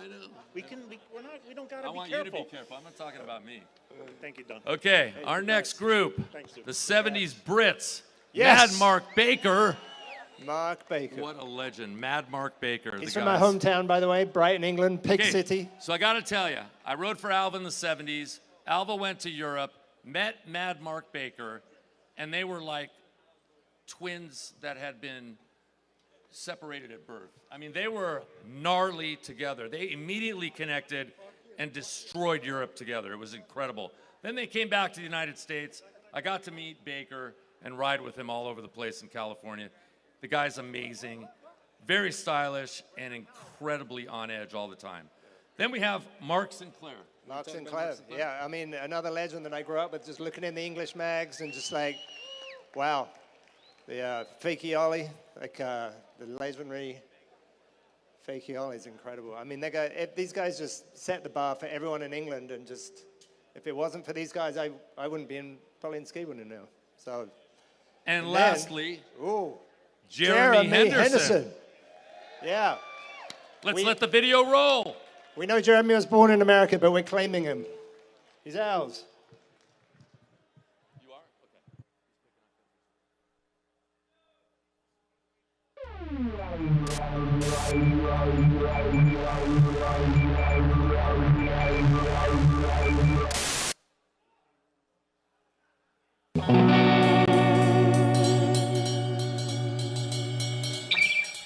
Mad Marc Baker, England's answer to Alva.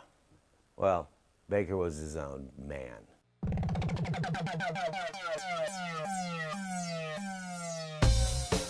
Yeah, skateboarding didn't grow by accident. Like, it took someone like Marc Baker coming from England to America, spending time with Alva and these guys, and then going back to England and Sweden and being the spark there. And it needed that interaction of that community and ideas and attitudes and progression of tricks.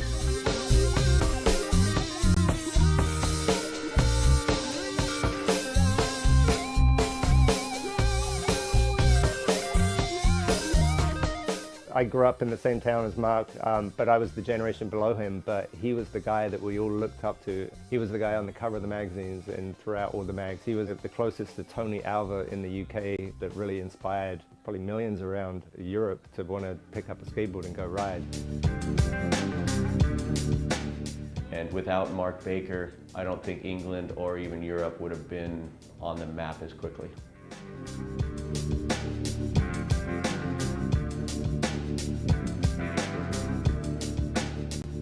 Thank you, Marc, for your contribution to skateboarding and to, for me personally, that I've looked up to you my whole life. Thank you, thank you, thank you.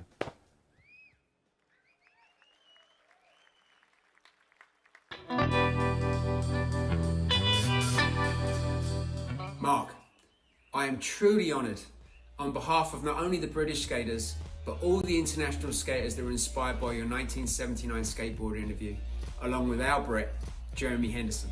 All shot at the famous Rolling Thunder skate park by James Cassimus. That photo of the layback grind is still etched into my brain. As a Londoner, I'm incredibly proud that you are the first London skater to be inducted into the Skateboarding Hall of Fame. Watching you skate around the London parks in the late 70s left a huge impression on all that were lucky enough to see you skate live.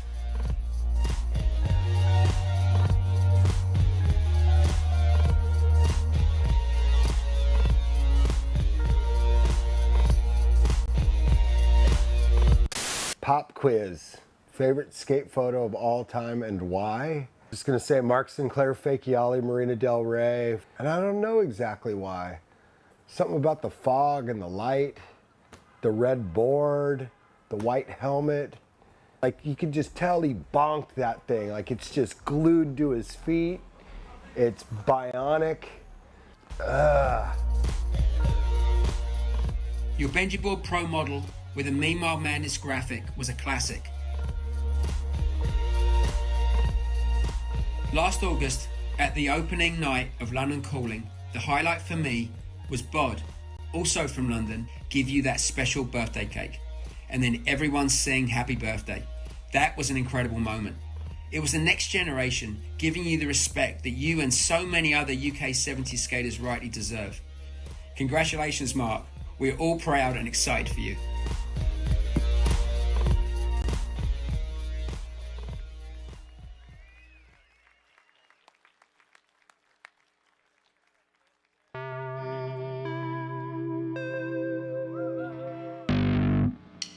So I thought Jeremy Henderson was from the UK because he had that iconic photo in Skateboarder magazine doing a frontside air in London.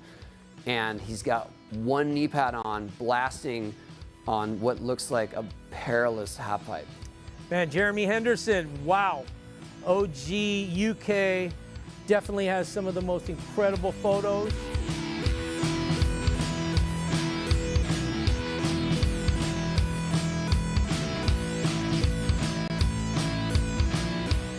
I didn't realize that he would just plug himself into different scenes and help grow it and then move on. Like he went to England from the US. He helped to grow a scene there based on his skill and his experience and his resources, and then went to New York and did kind of the same thing, and amazing.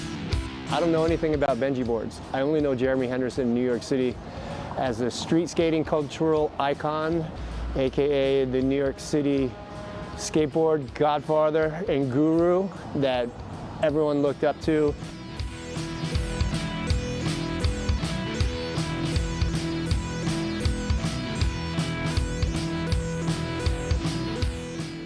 He had the hub for art, music, and skateboarding in the Lower East Side. New York's energy and wide open possibilities have always attracted free thinkers and imaginative misfits. In the mid to late 1980s, an older skater and artist named Jeremy Henderson, who was a little of both, moved into a loft at the drug-infested corner of Stanton and Ludlow on Manhattan's Lower East Side. This was the meeting place where skaters were influenced by the artistically fertile environment. Having your own loft and having a bunch of paint and an open center for people to do it was like, you're not gonna have birds unless you have birdhouses with bird seed and bird feed. Jeremy rightfully should be inducted into the Skateboarding Hall of Fame, and not simply because of his contest results or his video parts or his magazine covers, but because he brought something greater to skateboarding, which is he broadened the horizons of what skateboarding was, and not just as like a sport, but also as a creative endeavor. And then also that skateboarding wasn't just about California. You know, skateboarding was a thing you could take from California and use it as a device to express yourself globally. To see him getting inducted, it just says a lot about skateboarding and who's the ones who have made skateboarding true to everyone that's going to do it. And to me, that's what it's all about when it comes to a Hall of Famer. Congratulations, Jeremy Henderson. Well deserved. You definitely are amongst the greatest, and to me, you're one of the greatest as well. Love you, brother. Give it up for Marc Baker, Jeremy Henderson, and Marc Sinclair. Tonight we have Steve Olson accepting Marc Baker's award. Come on up. Oh, yes. Right. Hi, you guys. Baker couldn't make it tonight, but he wrote me something and said if I would please read it. It says, "Greetings, everyone from Bali. I'm really bummed that I couldn't make it to join my brothers and sisters at the Skateboard Hall of Fame, but I'm sure Steve will communicate a few words on my behalf, whatever that means. In the words, in the words of Biggie, I don't know if Biggie skated, but in the words of Biggie, all a dream you used to read Skateboarder magazine. I don't even know what that means, but whatever. He says, laugh, bitch. As young teens on the streets of Britain in the mid-'70s looking at a life of potential disaster, we used and waited and counted the days until the new magazine, Skateboarder, came out with the incredible images of all the guys back in the States with the pools, the boards, the hats, the blue skies, the adventures, all of it. It's not much longer. We would build ramps and emulate our heroes' every move. For me, the Dogtown crew appealed to my rebel side of life. And when finally I met and skated and toured with T.A. Shogo, Dave Hackett, Jim, Steve, West, and many others, you guys remember the trip to Tijuana and Guatemala? It was indeed a wild time.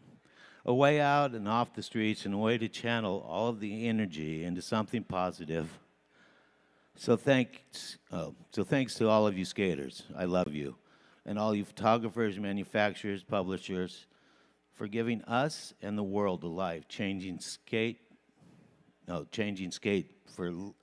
forever. I want to thank Steve, not me, probably Steve Douglas, and the London Calling crew for arranging the amazing exhibit of UK skate history. And many didn't realize that there has been a huge skateboarding scene in Britain and Europe since the 70s. With incredible talent and true passion, this thing is ours. I'm truly thankful and proud to be part of this incredible world and family of ours and represent England and Europe, along with my brothers Marc, Jeremy, Tony, Pear, Tom Penny, Geoff Rowley. He spelled it Crowley, whatever. I know it's Rowley. And he rips. To finally be recognized for our part in the history of skating and the open door for more Brits and Euros to be recognized also in the near future, in the future to come. Look what we started. Now go fuck yourselves. Well, anyway, I know Baker says thank you so much, and I say thank you because you're all amazing. Thank you, Stevie baby. You added that last part, didn't you? You take that. You mail that to him. Yeah. Jeremy Henderson, are you here, buddy? Marc Sinclair. Oh, yes. Man, the myth, the legend. What's up, buddy? Congrats. I love everybody here for being part of the love of Rolling Freedom. Rolling Freedom is part of creation. Sorry. Rolling freedom is part of creative lifestyles. Rick and Buddy, I love these guys. Rolling freedom has to do with all of us extending ourselves beyond where we're from, provinciality. My family was from Santa Monica. My granddad used to lift the fence at Kenter for me in 71 to 73. Not my history, but I was lucky enough to have a granddad strong enough to lift the fence so I could skate with the Zephyr Boys. So I grew up skateboarding vicariously as a Californian at Kenter and in California. And then I was torn over and moved as a Navy brat. My parents split up. My dad was a brain surgeon in the Navy. He took off and died young. I went with my mom to London and remarried a guy named Henderson. So I'm actually a Scouser, just like Rowley. My last name is O'Duggan. Just like Murray, I'm actually a Scouser, you know, and I'm a Kiwi transplant, American, you know, I mean, Navy brat. That's a lot, sorry, good luck. But the bottom line is that I'm not really what everything in the magazine is just simply stated in a paragraph about like an American expat, transplant, whatever the term is. I'm a lucky skateboarder kid that had this guy named Hobie Alcher in '69 give my older brother a rocker, super surfer, beautiful Hobie skateboard. And my brother said, I don't like these little things. And he raced the catamarans and he gave me the skateboard. So I ended up becoming a skateboarder. So something about surfing and skateboarding. The first skateboard company, if I may say so, was Hobie Alter. Dana Point in the 60s. That mafia developed something good. Not just Hobie catamarans and surfboard industry and this and that. You know, what I'm speaking to has to do with the plastic multinational corporation control of all of our freedoms. Sorry, wow, big term. What I'm really saying is like we have to do with, you know, money and buying and going and forward and becoming and staying creative. Money, buying, forward, creative.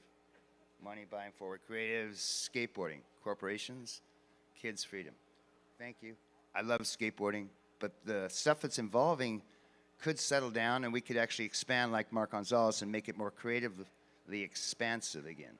And that would be like sculpture parks, skateboard sculpture parks. That would be the biomorphic expression that incorporates much more of the totality of people being able to express themselves. So maybe not just the liability factors, skateboarding can grow. And I'll stop spitting on the mic and let you guys understand that I've been passionate for fucking decades. I've been all over the fucking world, you know, and like I said, I was a Navy brat. My dad was the youngest brain surgeon in your fucking military, and he died young because of it. So I'm kind of heated, you know, like a Scouser would be, like Rowley. I've jumped off tons of shit too. You know what I mean? Like Meanwhile Gap and this and that. This guy inspired the fuck out of me. Excuse me, F-bomb. First one for the night. So I'm bringing him up. Marc Sinclair that's a shifty, by the way, that fake Yali. It's mad. He drifted half a block on the copings. This is an amazing person that inspired Shogo Kubo, rest his soul, amazing, wonderful skateboarder that came to London and demonstrated as Dave Ferry came to London and put fire into Jules Gayton, John Soblowski, Neil Harding, Roger Harvey, Marc Sinclair. Baker is amazing. There's other Brighton guys who are monstrous too. Baker is amazing, but there was a totality of Brits that were freaking amazing. And Scots, you know, Jamie Blair's, Grattan's, like, you know, Kidderminster writers, Carl Shipman's, you know, it goes around. Danny Wainwright's. There's a lot of Brits that kick fucking ass. And here's one. Love y'all. Oh, wait, by the way, another thing I want to say is it's not just Brits and Scousers love your alley, but I'm saying to you is that beyond your divisions and your nations, and beyond your plastic controls and corporations, is that freedom that we all sprouted from, right? In the cerebral cortex, which makes the pineal control our maneuvers and go forward, right? To get money and get corporations, right? My mind is blown. Thank you, Jeremy Henderson. Hey, I also told Marc Gonzalez about South Bank. He would Okay. never have done video days with Sinclair, get up here and rock it. Come on. Take that hardware right there. Take that hardware home. That's 2 beers and done, sorry. Take the hardware, buddy. Come on. That's you. Nice one, Jeff. Do you want me to stick around? No, cool. No, hang out, Jeremy. Thank you, Skateboard Hall of Fame, for having me, man. It's a real honor, pleasure. And thank you, Steve. Thank you, Steve Douglas, for helping us get all this together. That's a big deal, man. It's quite emotional, and you know when you totally go blank and you don't know what you're going to say, with old age and everything. So I'd like to give my trophy and dedicate it to all the 70s skaters in UK. And I want to say a massive thank you to all my American skaters, you know, for inspiring us Brits to actually get going. So, you know, so thank you all. And that's it. Bye. See you later. Thank you, buddy. Congratulations. Thank you. Take your hardware. Oh, that's mine, isn't That's it? I thought it was Jeremy's. Yeah, cool. Yeah, thank you. All right, I want to thank everybody for a fantastic evening tonight. One more thing, just to thank my fellow MC Don Brown. Give it up for Don Brown. And I would like all the inductees and icons from tonight to come up here on the stage for a big group photo. Bingo. And then one other thing, remember tomorrow is London Calling. There's an exhibition up at the Simi Valley Skateboard Hall of Fame Museum. And they're going to have the come on, all inductees and all icons inductees up here. Come on up. onto the stage. Let's have a group photo. Family photo time. And let's thank Steve Van Doren again from Vans.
That's Lando. I know Lando. I know Lando. Wow, look at that. Fuck, what?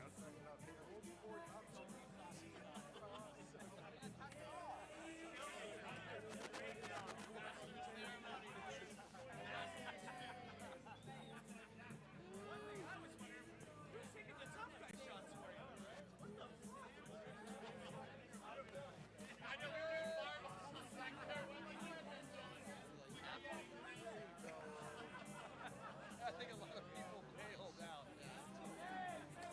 Hey,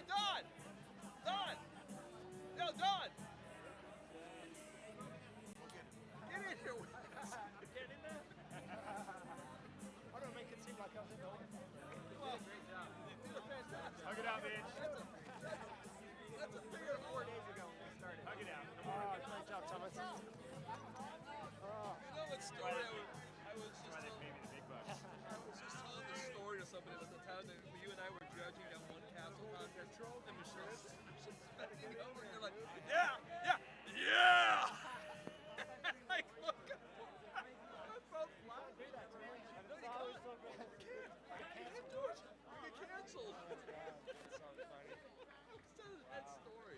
Hold on, where's all the rights? So this is great, man. I had a bunch of my friends and fellow teammates. You know, Whip City was like one of those things. Where, that's real quick. Okay. It was such a great. Hey. Could you take a photo? All right, Rip City crew. Earl, get over here. Earl, get over here. George, get over here. Hold on, take a picture.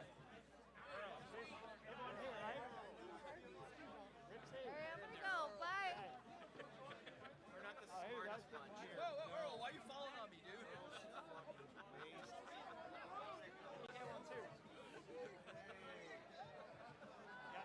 Right on. Thank you. Yeah, absolutely. You're falling on me. Oh, yeah. They were super. They were taking it. What are you doing? We're keeping it going for them. Keeping it going. Yeah. It's amazing. Good to know. Yeah. Lodge. What else? XL. Yeah. What's your name again? Sean. Oh, you know what? Oh, wait. That was good training. All right. Oh, sick. Yeah. We did. That's amazing. I'll do it. Hello. Hey, can you do us a favor here? As we're going to be cleaning up, anybody, if you're at your table, grab some of the cans and throw them in, pitch it in. We're all one big family here. Appreciate it. Just help grab some of the trash and throw it in the bucket. We'd appreciate it. Have a great night. Thank you for coming out. Skateboard Hall of Fame.